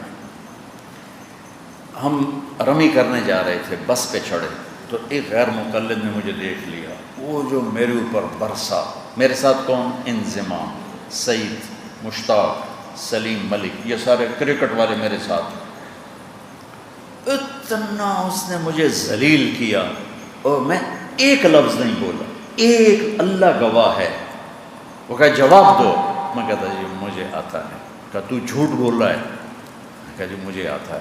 مجھے پتا ہے تو بڑا عالم ہے, جواب دو. میں کہا مجھے آتا ہے. اور وہ تکبیرات پڑھتے ہیں نا, میں کہا اللہ اکبر اللہ اکبر لا الہ الا اللہ واللہ اکبر اللہ اکبر وللہ الحمد. اتنے میں وہ جمرات آ گیا, میں اتر گئے. جمرات سے فارغ ہو کر واپس آیا تو مجھے سعید کہنے لگا, سعید مولانا صاحب آج مجھے غلط اور صحیح کا پتہ چلا, صرف آپ کے عمل نے مجھے قائل کر دیا. کہ پہلے میرا جی چاہا کہ اس کو ایک چھکا لگا دوں میں, لیکن پھر مجھے خیال آیا جس کی بےزتی ہو رہی وہ تو چپ بیٹھا تو میں کیوں کروں. لیکن آج مجھے پتہ چل گیا صحیح کون ہے غلط کا. تو بچوں یہ اخلاق تمہیں صرف مدرسے میں کام نہیں دیں گے. کل کو تمہاری شادی ہوگی, تمہاری بیوی تمہیں دعائیں دیں, تمہارے بچے تمہیں دعا دیں, تمہارے شاگرد تمہیں دعا دیں. معاف کرنا سیکھو, درگزر کرنا سیکھو, سہ جانا سیکھو, پی جانا سیکھو. تو اللہ کی دیکھو, جو چیز بازار میں نہیں ہوتی اس کی قیمت زیادہ ہو جاتی. پوری دنیا میں اچھے اخلاق والے کوئی نہیں. علم والے بے شمار ہیں, ذکر والے بے شمار ہیں, تبلیغ والے بے شمار ہیں, خانقاہیں بھی بھری پڑی ہیں, مدرسے بھی بھری پڑے ہیں, تبلیغی مرکز بھی بھرے پڑے ہیں, اور حرمین شریفین بھی بھرے پڑے ہیں. لیکن اخلاق والے ڈھونڈنے نکلو تو تھک کے واپس آؤ گے, تمہیں ایک نہیں ملے گا. تو آپ کر لو, آپ کر لو, سب سے محبت کرو. دیوبندیت میری بنیان ہے, میں دیوبندیت کو اپنے سینے سے لگا کے رکھتا ہوں. میں منبر رسول پر دین بیان کرتا ہوں. میں سب سے محبت کرتا ہوں کہ میں سب کو جنت میں لے جانے کی نیت کرتا ہوں. اہل حق کسی سے نفرت نہیں کرتے, ہمدردی کرتے ہیں کہ اللہ کرے ہدایت پہ آ جائے. لیکن ہم الٹی چال چلتے. تو سارے بچے نیت کرتے ہو نا,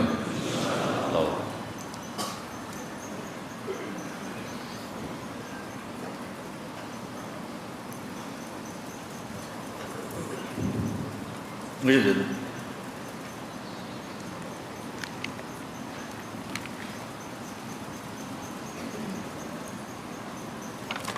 چلو جی. بسم الله الرحمن الرحيم. وبالسند المتصل منا إلى الإمام الهمام الحافظ الحجة أمير المؤمنين في الحديث أبي عبد الله محمد بن إسماعيل بن إبراهيم بن المغيرة بن بردزبة بن بردزبة الجعفي البخاري رحمه الله تعالى ونفعنا بعلومه. باب كيف كان بدء الوحي إلى رسول الله صلى الله عليه وسلم. وقول الله عز وجل إنا أوحينا إليك كما أوحينا إلى نوح والنبيين من بعده. وبه قال حدثنا الحميدي قال حدثنا سفيان قال حدثنا يحيى بن سعيد الأنصاري قال أخبرني محمد بن إبراهيم التيمي أنه سمع علقمة بن وقاص الليثي يقول سمعت عمر بن الخطاب رضي الله تعالى عنه على المنبر يقول سمعت رسول الله صلى الله عليه وسلم يقول إنما الأعمال بالنيات وإنما لامرئ ما نوى فمن كانت هجرته إلى دنيا يصيبها أو إلى امرأة ينكحها فهجرته إلى ما هاجر إليه. جزاکم اللہ خیرا. دیکھو بچوں، میں کوئی تواضع نہیں کہہ رہا ہوں، حقیقتاً کہہ رہا ہوں کہ چونکہ میری زندگی تبلیغ میں گزر گئی، میرا ذوق بنا مدرسے کا تبلیغ کی برکت سے. پھر میں نے پاگلوں کی طرح پڑھا، یعنی میں وہ تکرار نہیں کرتا تھا، یاد کرتا تھا. تو مجھے متون یاد تھے، حفظ، منطق جیسی واحیات کو بھی یاد کیا. تو پھر اس کے بعد نصیب میں تھا تبلیغ پھرنا.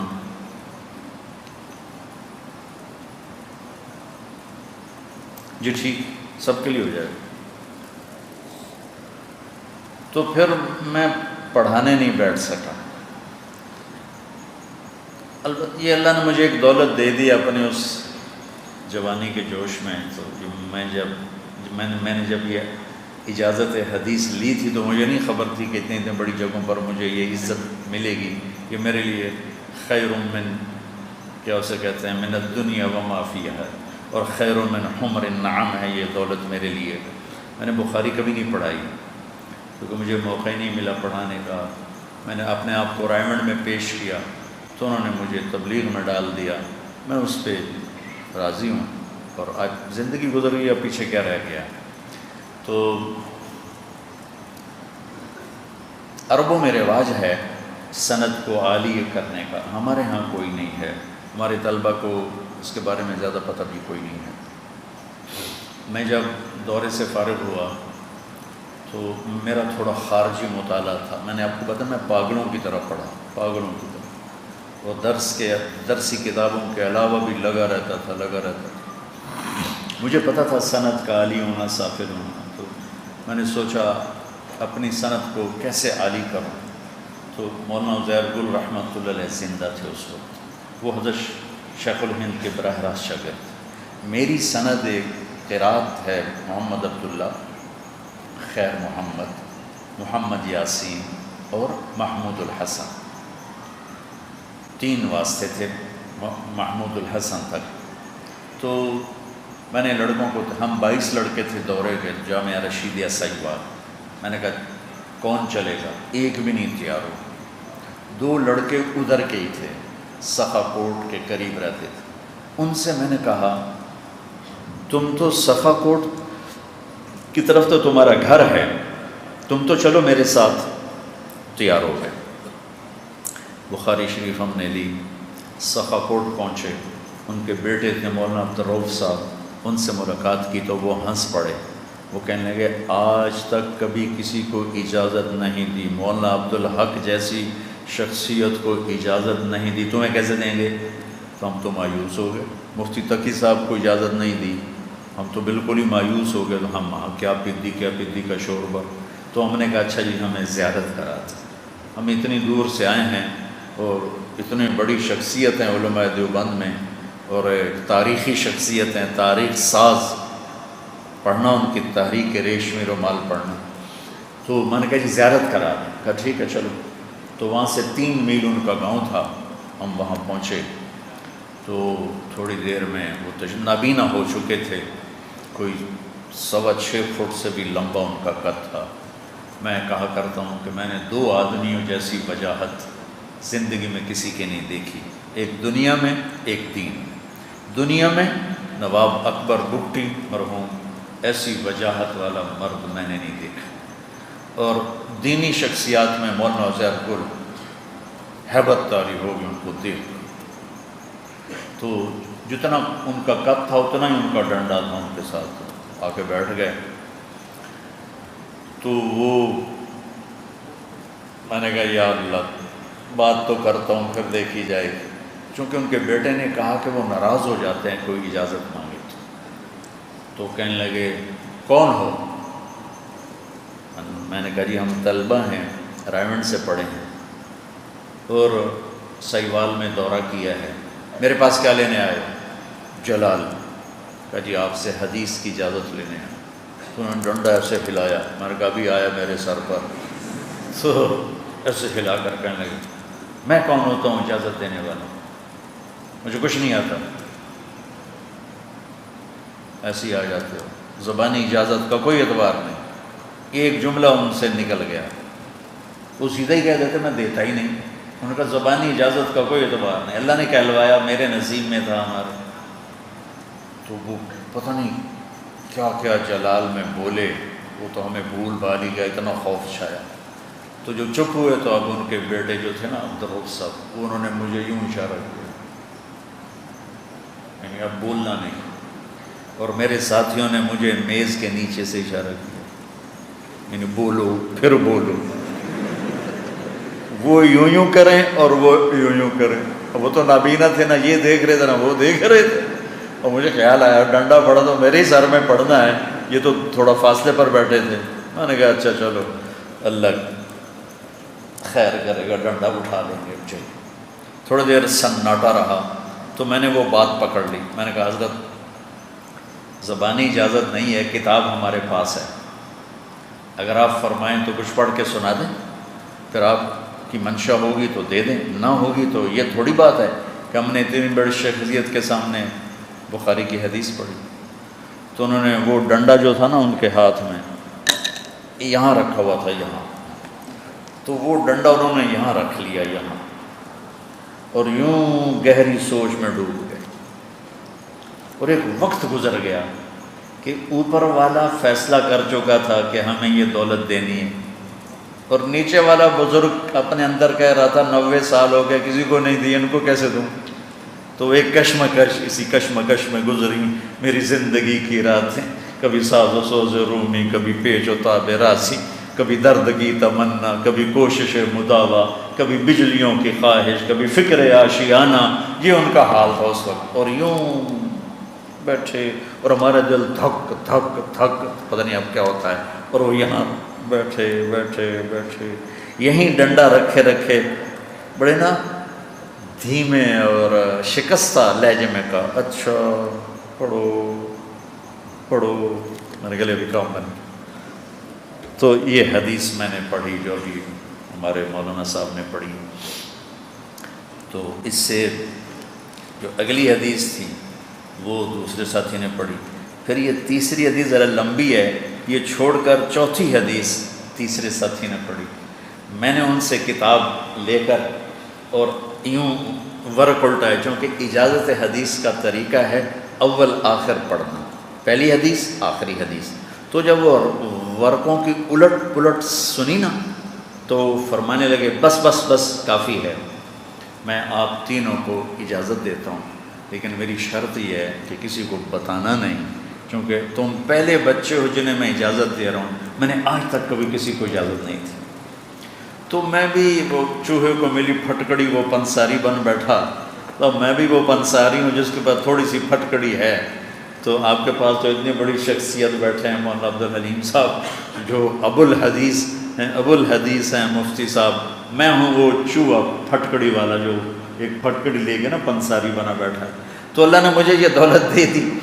تو وہ میں نے نیو ٹاؤن میں بہت عرصہ پہلے بیان کیا، تو اگلے دن مفتی نظام الدین شامزئی رحمۃ اللہ علیہ، جی ہم نے آپ سے اجازت لینی، آپ تشریف لائے، میری ٹانگیں کانپ رہی ہیں، یا اللہ ان کے سامنے میں کیا کروں؟ تو میں نے انہوں نے حدیث پڑھی، میں نے فوراً دعا کرائی ہوئی، یا اللہ جان بخشش و لاکھوں پائے۔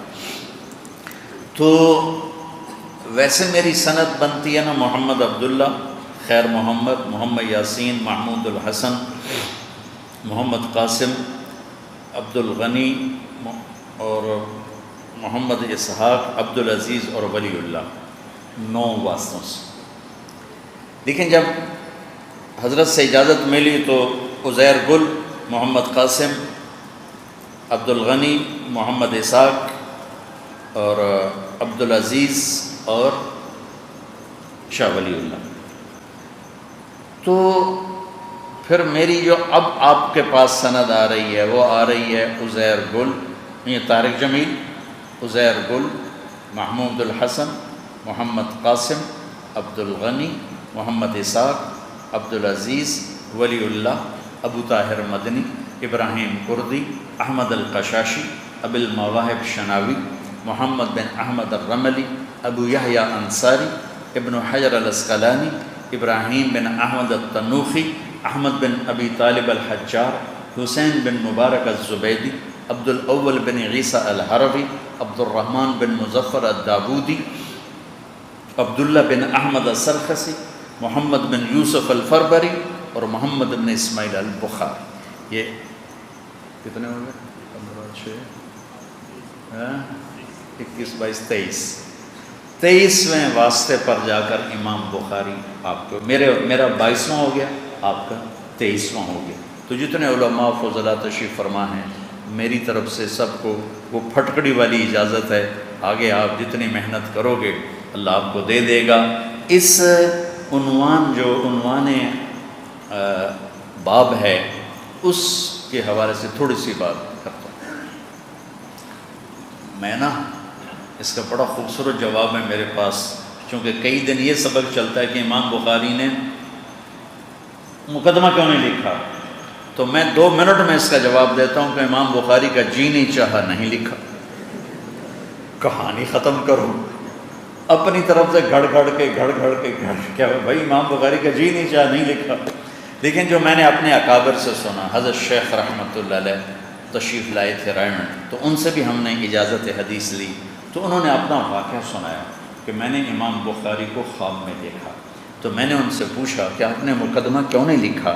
تو انہوں نے فرمایا کہ میرا ارادہ کوئی مستقل کتاب کا نہیں تھا، الگ الگ سارے یہ اجزاء کا تھا، تو وہ تو بعد میں اللہ نے اس کو کتاب بنا دیا، اس لیے میں نے مقدمہ نہیں لکھا۔ بہرحال یہ تو کیسی تفنن کی بات میں نے بتائی کہ ایسی چیزوں پہ وقت نہیں ضائع کرنا چاہیے کہ امام بخاری نے مقدمہ کیوں نہیں لکھا، نہیں جی چاہا نہیں لکھا، کم ہو گئے۔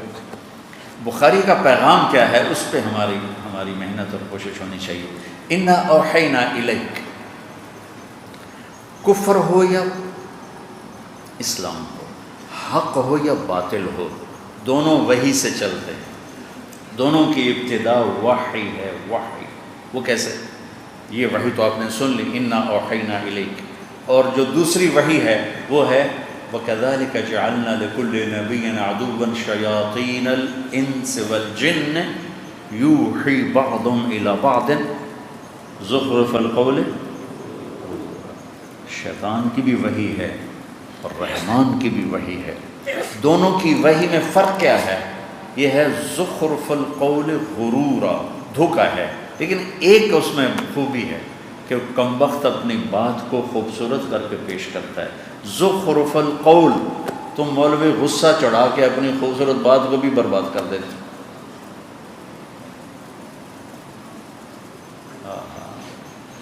ناراض نہ ہونا بھائی، خطیبوں سے کہہ رہا ہوں، اتنا غصے ہوتے ہیں۔ بڑی پرانی بات ہے، خطیب صاحب بیٹھے، کہنے کہ میز تو رکھا نہیں، تو میں نے سوچا کہ میز کو کیا کریں، بات تو یہاں سے کرنی، کہہ رہے میز تم نے رکھا نہیں۔ تو انہوں نے رکھا، جلدی سے پتہ نہیں کہاں سے میز لے کر آئے۔ تھوڑی دیر گزری تو پھر مجھے سمجھ میں آیا کہ انہوں نے پہلے تو گرم ہوئے، جیسے انجن گرم ہوتا ہے نا، ڈیزل انجن، پھر آستینیں چڑھائیں، پھر ہر 2 منٹ مکہ مارے، ایسے مکہ مارے، پتہ نہیں ان کے یہ ہاتھ کتنے سخت تھے، 2 گھنٹے میں کوئی 200 مکے مارے انہوں نے۔ تو پھر مجھے پتہ چلا کہ اچھا میز اس لیے رکھوایا تھا کہ مکے مارنے سے۔ اور اللہ تعالیٰ شیطان کی سنا رہا ہے کہ زخرف القول، کم وقت اپنے جھوٹ کو اتنا خوبصورت کر کے پیش کرتا ہے کہ تمہارے سچ کو چھوڑ کے لوگ جھوٹ کے خریدار بن جاتے ہیں۔ اوحینا یوحی، اوحینا یوحی، شیطان کی وحی کیا ہے؟ غرورا۔ اللہ کی وحی کیا ہے؟ بالحق انزلناہ وبالحق نزل۔ وحی کے بعد دعوت ہے، شیطان کا کام بھی دعوت سے چلتا ہے اور اللہ کا دین بھی دعوت سے چلتا ہے۔ رب انی دعوت قومی لیلا ونہارا، اور شیطان ما کان لی علیکم من سلطان الا ان، بولو، دعوت قومی دعوتکم۔ انبیاء وہی دعوت، شیطان وہی باطل، دعوت باطل. نیچے انبیاء فنا فی الدعویٰ اور شیطان فنا فی الدعویٰ. شیطان اپنی فنائیت کو بیان کرتے ہوئے کہتا ہے فَبِمَا أَغْوَيْتَنِي لَأَقْعُدَنَّ لَهُمْ صِرَاطَكَ الْمُسْتَقِيمَ ثُمَّ لَآتِيَنَّهُم مِّن بَيْنِ أَيْدِيهِمْ وَمِن خَلْفِهِمْ وَعَنْ وَلَا تَجِدُ أَكْثَرَهُمْ. یہ شیطان بتا رہا ہے کہ میں فنا فی تبلیغ ہو جاؤں گا. تبلیغ کفر، میں چلہ نہیں لگاؤں گا، 8 سال نہیں لگاؤں گا، میں فٹ ہو کے بیٹھ جاؤں گا. اور ادھر نبی کی تبلیغ کیا ہے؟ رب انی دعوت قومی لیلا و نہارا. وہ فنا فی التبلیغ. فلا ترضى نفسك علیہم حسرات لعلک باخع نفسك الا یکونوا مؤمنین لست علیہم بمسیطر ما انت علیہم بجبار من کفر فلا یحزنک کفرہ. آیات بھری پڑی ہیں. وہی دعوت دعوت، فنا فی الدعوہ فنا فی الدعوہ فنا فی الدعوہ فنا فی الدعوہ. شیطان کی وہی چلتی ہے حکومت سے، وجاہت سے، پیسے سے، عورت سے. رحمان کی وہی دعوت چلتی ہے قربانی سے. شیطان پیش کرتا ہے ملک. عتبہ بن ربیعہ میرے نبی کے پاس آ کر کہہ رہا ہے ان کنت ترید بہ ملکا ملکناک، بادشاہ چاہتے ہو بنا دیتے ہیں. ان کنت ترید بہ شرف لا نکت امرا دونک، چودراہٹ چاہتے ہو، سیٹ چاہتے ہو، کوئی فیصلہ تیرے بغیر نہیں ہوگا. ان کنت ترید بہ مالا جمعنا لک اموالنا حتی تکون اغنى قریش مالا، پیسہ چاہتے ہو یہ ڈھیر لگا دیتے ہیں. تبلیغ چھوڑ دو. انما ان کان بک الباء، عورتیں چاہتے ہو فاختر ای نساء قریش فلنزوجک 10، ساری قریش کی لڑکیاں کھڑی کر دیتا ہوں، جتنی چاہو گے تو اس سے شادی کر دوں گا. پر یہ تبلیغ چھوڑ دو. یہ باطل کی دعوت کے اسباب. عورت غلط عورت، نیک عورت غلط عورت، غلط عورت، پیسہ حرام کا پیسہ، وجاہت حرام کی وجاہت، ملک غلط طریقے کا ملک. میرے نبی سن رہے تھے اور عتبہ یوں بیٹھا تھا، ایسے ہاتھ پیچھے کرتے ہیں اور آپ کو دعوت دے رہا تھا. جب وہ فارغ ہو گیا تو آپ نے فرمایا افرغت بلبلی، کچھ اور کہنا ہے تم نے؟ کہا نہیں فارغ. کہا میں سنوں، میں کیا کہہ رہا ہوں؟ کہا سنو. کہا بسم اللہ الرحمن الرحیم حمیم تنزیل من الرحمن الرحیم کتاب فصلت آیاتہ قرآنا عربیا لقوم يعلمون بشيرا ونذيرا فأعرض أكثرهم فهم لا يسمعون وقالوا قلوبنا في أكنة مما تدعونا إليه وفي آذاننا وقر ومن بيننا وبينك حجاب فاعمل إننا عاملون قل إنما أنا بشر مثلكم يوحى إلي أنما إلهكم إله واحد فاستقيموا إليه فاستغفروه ويل للمشركين الذين لا يؤتون الزكاة وهم بالآخرة هم كافرون قل أئنكم لتكفرون بالذي خلق الأرض في يومين وتجعلون له أندادا ذلك رب العالمين وجعل فيها رواسي من فوقها وبارك فيها وقدر فيها أقواتها في 4 أيام سواء للسائلين ثم استوى إلى السماء وهي دخان فقال لها وللأرض ائتيا طوعا أو كرها قالتا أتينا طائعين فقضاهن 7 سماوات في يومين وأوحى في كل سماء أمرها وزينا السماء الدنيا بمصابيح وحفظا ذلك تقدير العزيز العليم فإن أعرضوا فقل أنذرتكم صاعقة مثل صاعقة عاد وثمود. عتبہ یوں بیٹھا ہوا تھا، ایک ہاتھ یہاں رکھ کے نا اور یوں کر کے اکڑ کے نا تکبر سے بیٹھا ہوا تھا. جب آپ نے کہا نا فَإِن أَعْرَضُوا، نہیں مانتے ہو، فَقُلْ أَنذَرْتُكُمْ صَاعِقَةً مِثْلَ صَاعِقَةِ عَادٍ وَثَمُودَ، تو پھر تیار ہو جاؤ عاد و سمود کی بجلیوں کی کڑک کے لیے. تو یہاں سے اچھلا اور جا کر اللہ کے نبی کے منہ پہ گرا اور ہاتھ یہاں رکھ دیے. آپ کے یوں منہ پہ ہاتھ رکھ، یوں چھلانگ لگائی اور کہنے کا ناشدتک الرحم، تجھے رشتے داری کی قسم آگے کچھ نہ کہنا، تمہیں رشتہ داری کی قسم آگے کچھ نہ کہے، اور ایسے کانپنے لگا۔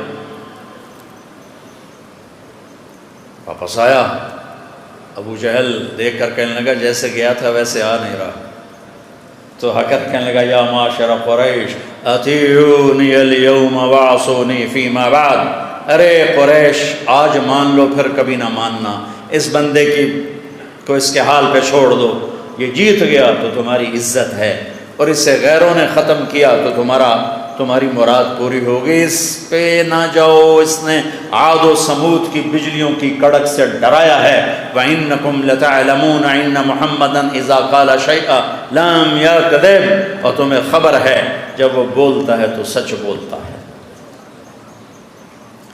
تو میرے عزیزوں، میرے بچوں، حق ہو یا باطل، معاملہ دعوت سے، وہی دعوت، کہ دعوت میں فنائیت، اور دعوت کیا ہے؟ بے طلبوں میں جانا۔ تبلیغ کا کام اپنی وسعت کے لحاظ سے ایک معجزہ ہے، تمام طبقات امت کو اس نے لپیٹا سمیٹا ہے۔ میں ایک چھوٹا سا واقعہ سنا کے دعا کرتا ہوں، میری طرف سے آپ سب کو اجازت ہے۔ میں جہاں رہتا ہوں،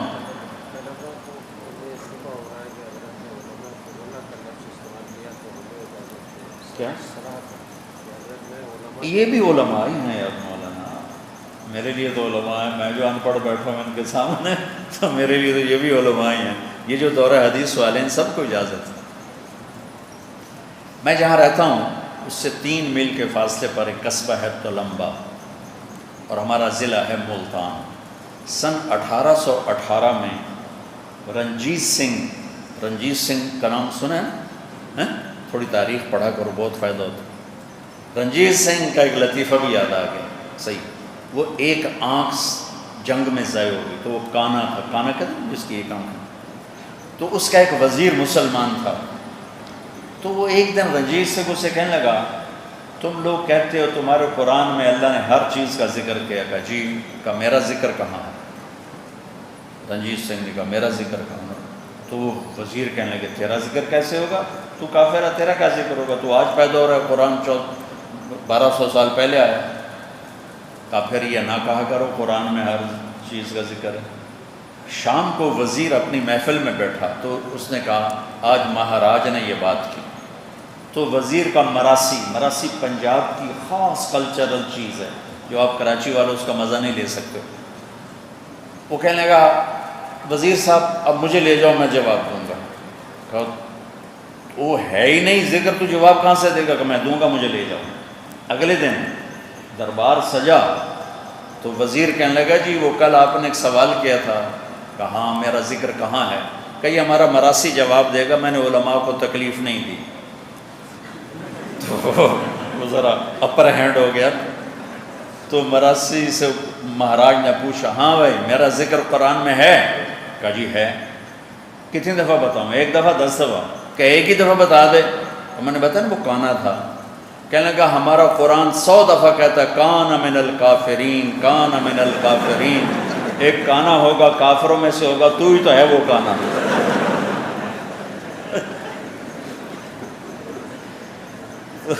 تو رنجیت سنگھ نے میرا ضلع ملتان فتح کر کے فحاشی کے 3 طوائفوں کے 3 اڈے بنائے، ایک ملتان میں، ایک کاروڑ پکا میں، ایک تلمبا میں۔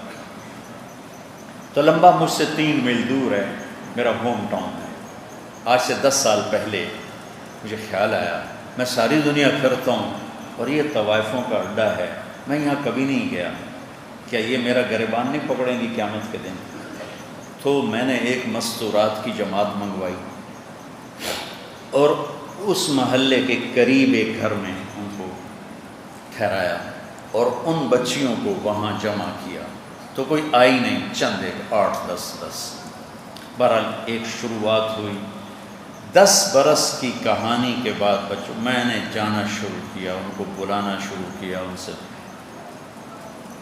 ایک بیان کیا۔ انہوں نے بیان کیا کیا کہ اللہ نے عورت کا اسلام میں کیا مقام رکھا ہے، بیٹی ہو تو کیا، بیوی ہو تو کیا، بہن ہو تو کیا، ماں ہو تو کیا، خالہ ہو تو کیا۔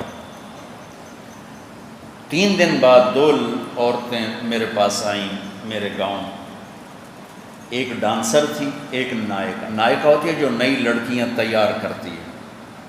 وہ کہنے لگی نائکا جی میں نے 2 لڑکیوں کو تیار کر رہی تھی، میں نے توبہ کر لی ہے، یہ ان کی آپ شادی کرا دو تو میں اس گناہ سے بچوں۔ تو اب ان دونوں کی شادیاں میں کروا چکا ہوں اس دوران۔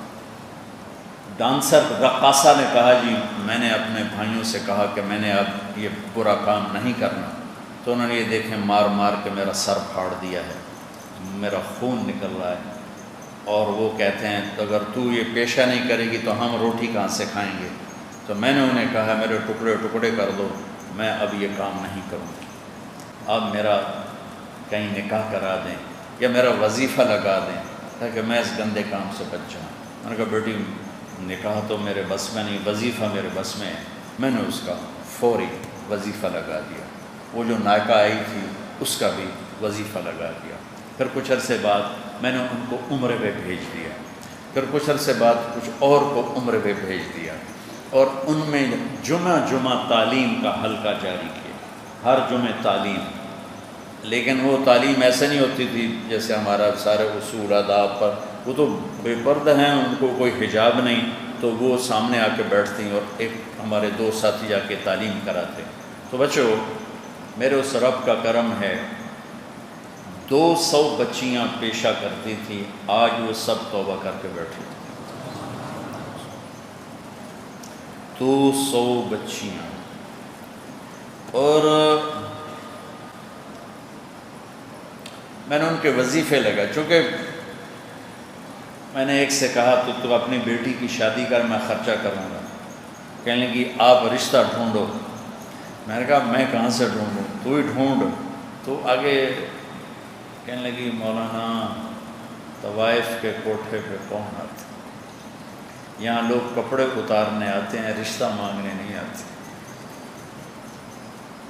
میرے بچوں اللہ کی قسم میں بہت رویا، مجھے یہ طبقہ اتنا مظلوم نظر آیا، میرا کلیجہ پھٹ گیا ان کی داستانیں سن کر۔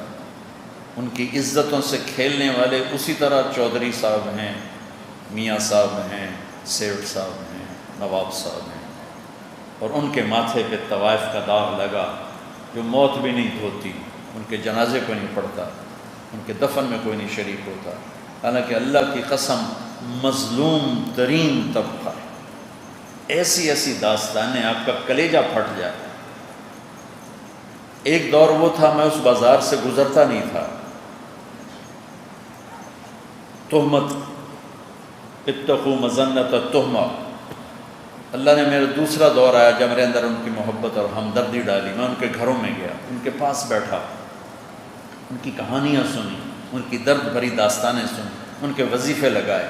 اس وقت 200 بچی توبہ کر چکی، اور ان کے لیے میں نے کبھی اپنے مدرسے کے لیے چندہ نہیں مانگا، اس طرح کھل کے چند دوستوں کو کہہ دیا، انہوں نے دے دیا، کبھی قرضہ چڑھ گیا، کبھی اتر گیا، کبھی قرضہ چڑھ گیا۔ لیکن ان بچیوں کے لیے میں اپنے دوستوں سے کھلم کھلا مانگ رہا ہوں کہ مجھے 40 لاکھ مہینے کا چاہیے ان بچیوں کو بٹھانے کے لیے، کہ کم از کم ایک بچی کو 20,000 دوں کہ وہ عزت سے بیٹھے۔ دبئی جا رہی ہیں اور اتنے ظلم و ستم سہتی ہیں، میں یہاں ممبر پہ بیٹھا ہوں، جگہ بڑی معصوم پاک ہے، میں آپ کو یہاں وہ کہانیاں سنا نہیں سکتا کہ ان کے ساتھ کس درندگی کا معاملہ ہوتا ہے۔ بچوں یا شاہ اسماعیل شہید رحمۃ اللہ علیہ گئے تھے ایک دفعہ، اور موتی طوائف ان کے ہاتھوں پر طائب ہوئی تھی، اور پھر وہ بالا کوٹ کے میدان میں شہید ہوئی، ان کے ساتھ ہی گئی۔ یا اس کے بعد اگر اللہ نے توفیق کا دروازہ کھولا ہے، میں بہت کمزور حقیر ہوں، اور موت سے پہلے کوئی بھی دعویٰ شیطانیت ہے، میں اپنی شہرت سے اتنا ڈرتا ہوں کہ میں آپ کو بتا نہیں سکتا بچوں، اللہ کی قسم تاحال یہ میرے اکابر، ان کی دعائیں میرے ساتھ ہیں، مجھے شہرت سے دھوکہ نہیں لگا ابھی تک۔ ابھی اتر کے لگ جائے تو میں دعویٰ نہیں کرتا ہوں، تاحال مجھے اللہ نے اس شہرت کے دھوکے سے بچایا ہوا ہے۔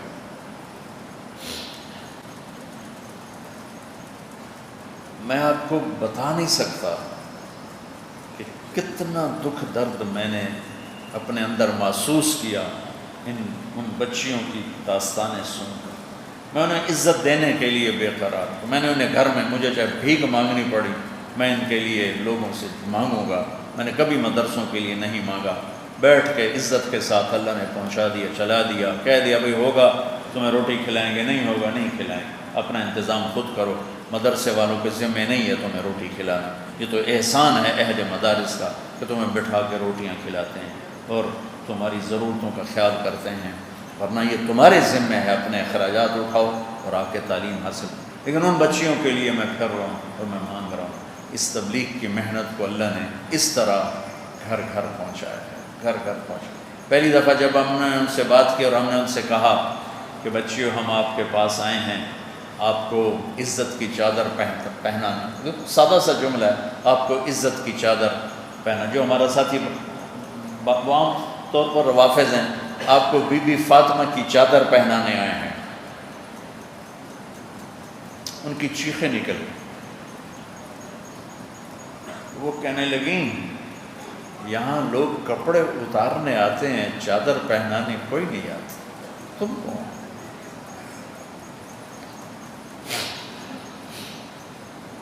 تو میرے رب نے شاہ اسماعیل شہید کے بعد یہ توفیق کا دروازہ میرے لیے کھولا اور 200 بچیاں اس وقت بیٹھی ہیں, ان کی شادیاں ہو جائیں, جوان ہیں, خوبصورت ہیں, ان کے وظیفے مقرر ہو جائیں. یہ بھی آپ کی ذمہ داری ہے. ایک حدیث سناتا ہوں پھر دعا کرتے ہیں. میرے نبی کھانا کھا رہے تھے, ایک طوائف گزری مدینے کی, کہنے لگی کیسا نبی ہے, روٹی کھا رہا ہے کسی کو پوچھتا ہی نہیں. آپ نے کہا آجا آجا. وہ آ کے بیٹھ گئی. وہ تو آپ کو تنگ کرنا چاہتی تھی. آپ نے کہا کھاؤ. کہنے لگے نہیں, جو تیرے منہ میں ہے نکال کے اپنے ہاتھ سے کھلا. آپ نے نوالا منہ سے نکال کے اس کے منہ میں ڈالا. جو ہی لعاب نبوت منہ میں گیا وہیں کلمہ اندر چلا گیا اور مدینے کی پاک دامن عورت بنی. اور سن, مدینہ مکہ سے ایک عورت آئی, سارہ مولات بنی عبد المطلب, مولات بنی المطلب سارہ. کہنے لگی فقر سے آئی ہوں, میری مدد کر. آپ نے فرمایا کلمہ پڑھتی ہو؟ کہا نہیں پڑھتی.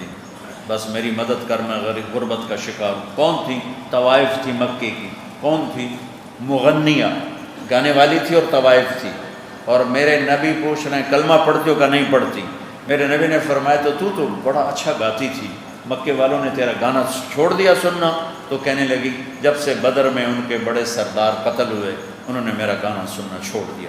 تو آپ کہتے ہیں اس کو دفع کرو, دھکے دے کے نکالو باہر. یہ کون آ گئی؟ کلمہ بھی نہیں پڑھتی, طوائف بھی ہے.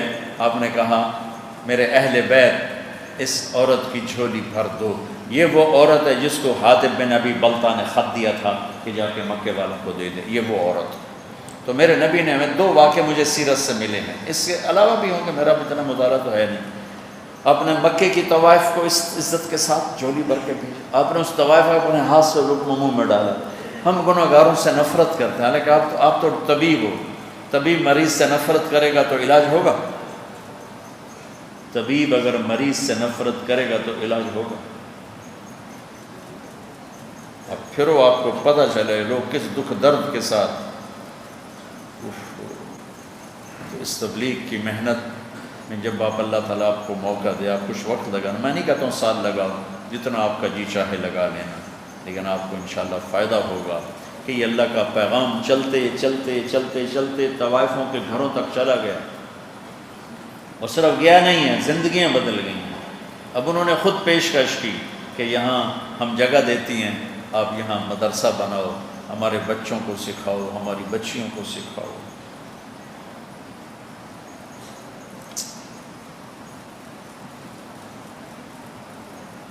وہ ایک محاورہ ہے, شنیدہ کہ بود مانند دیدہ, یا عربی میں ہے لیس الخبر کالمعاینہ, اور اردو میں ہے دیکھا سنا برابر نہیں.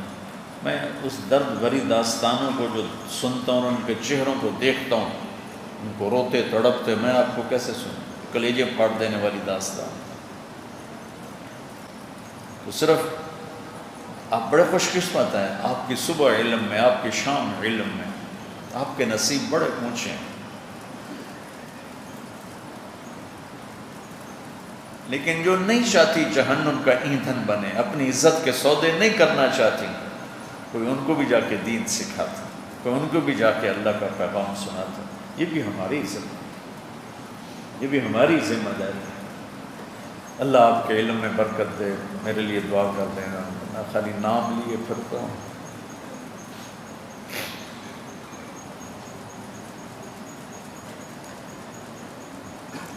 یہ فخر تو حاصل ہے، بھلے ہیں یا برے ہیں، 2-4 قدم ہم بھی تیرے ساتھ چلیں، ابلوں کا ساتھ مجھے نصیب رہے۔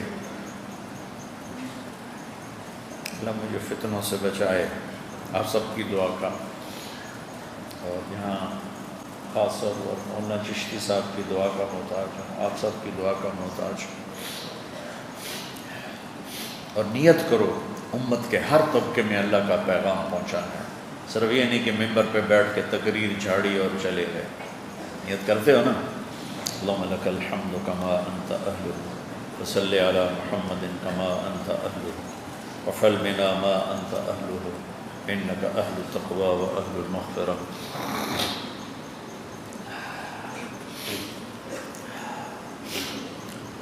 اے زمین و آسمان کے بادشاہ، یہ ہمارے بچے، یہ ہماری نسل، یہ ہمارا سرمایہ ہے، ہم تیری بارگاہ میں تیرے سپرد کرتے ہیں۔ ہماری بھی حفاظت فرما، ان کی بھی حفاظت فرما، تمام مدارس کی، تمام مکاتب کی، تمام خانقاہوں کی، تمام تبلیغی مراکز کی، اور جہاں جہاں تیرے دین کا نام لیا جا رہا ہے ہماری حفاظت فرما، ہمیں ہر گھر تک پہنچنے والا بنا۔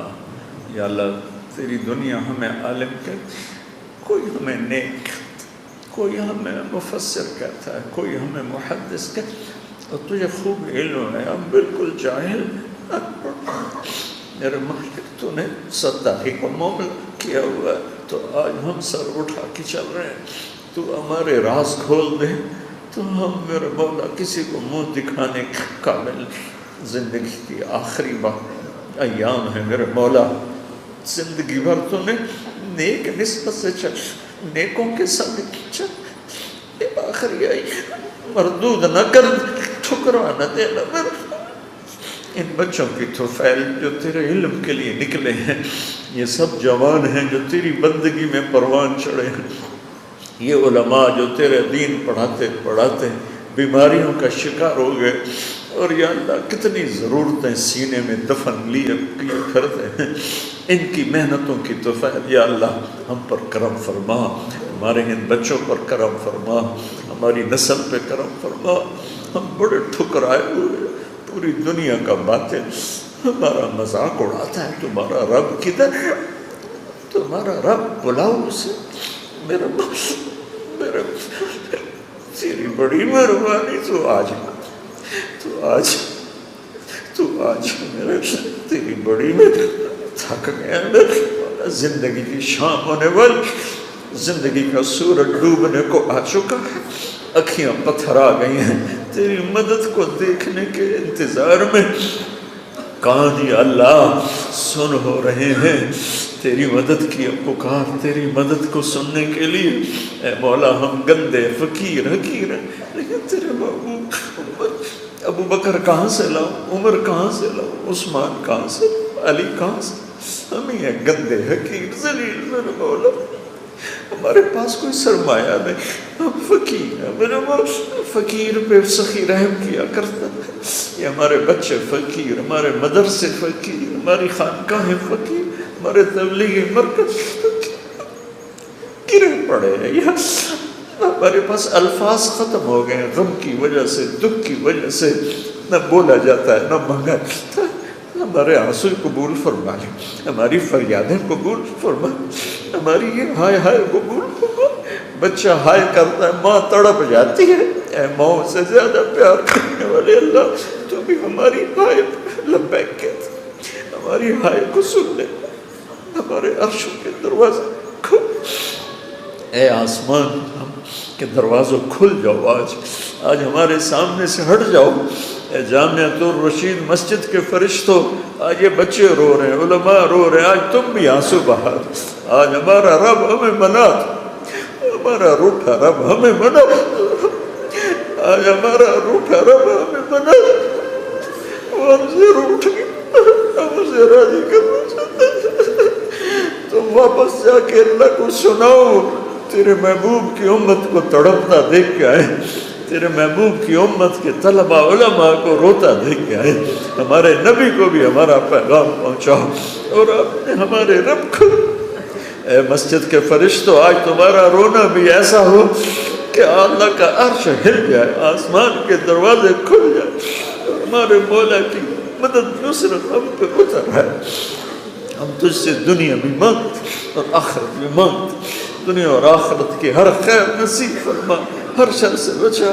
ہم تھک گئے یا اللہ۔ بچہ روتے روتے اپنی اماں سے کہتا، اماں میں تھک گیا ہوں، رو رو کے اب تو میری مان جا یا اللہ۔ ابھی تھکے پڑے، رو رو کے تھکے پڑے، میرے مولا اب تو مان جائے، اپنے نیک بندوں کی طرف، سفید بالوں کی طرف، پاک دامن نوجوانوں کی طرف، معصوم بچوں کی طرف۔ اے مالک یا مالک یوم الدین، یا مالک یوم الدین، ربنا آتنا فی الدنیا حسنہ وفی الآخرۃ حسنہ وقنا عذاب النار۔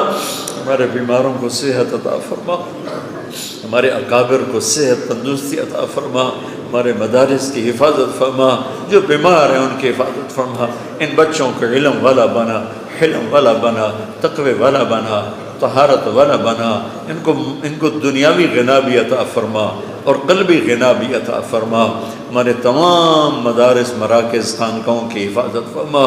وصلی اللہ تعالی نبی الکریم، آمین۔ السلام علیکم ورحمۃ اللہ وبرکاتہ۔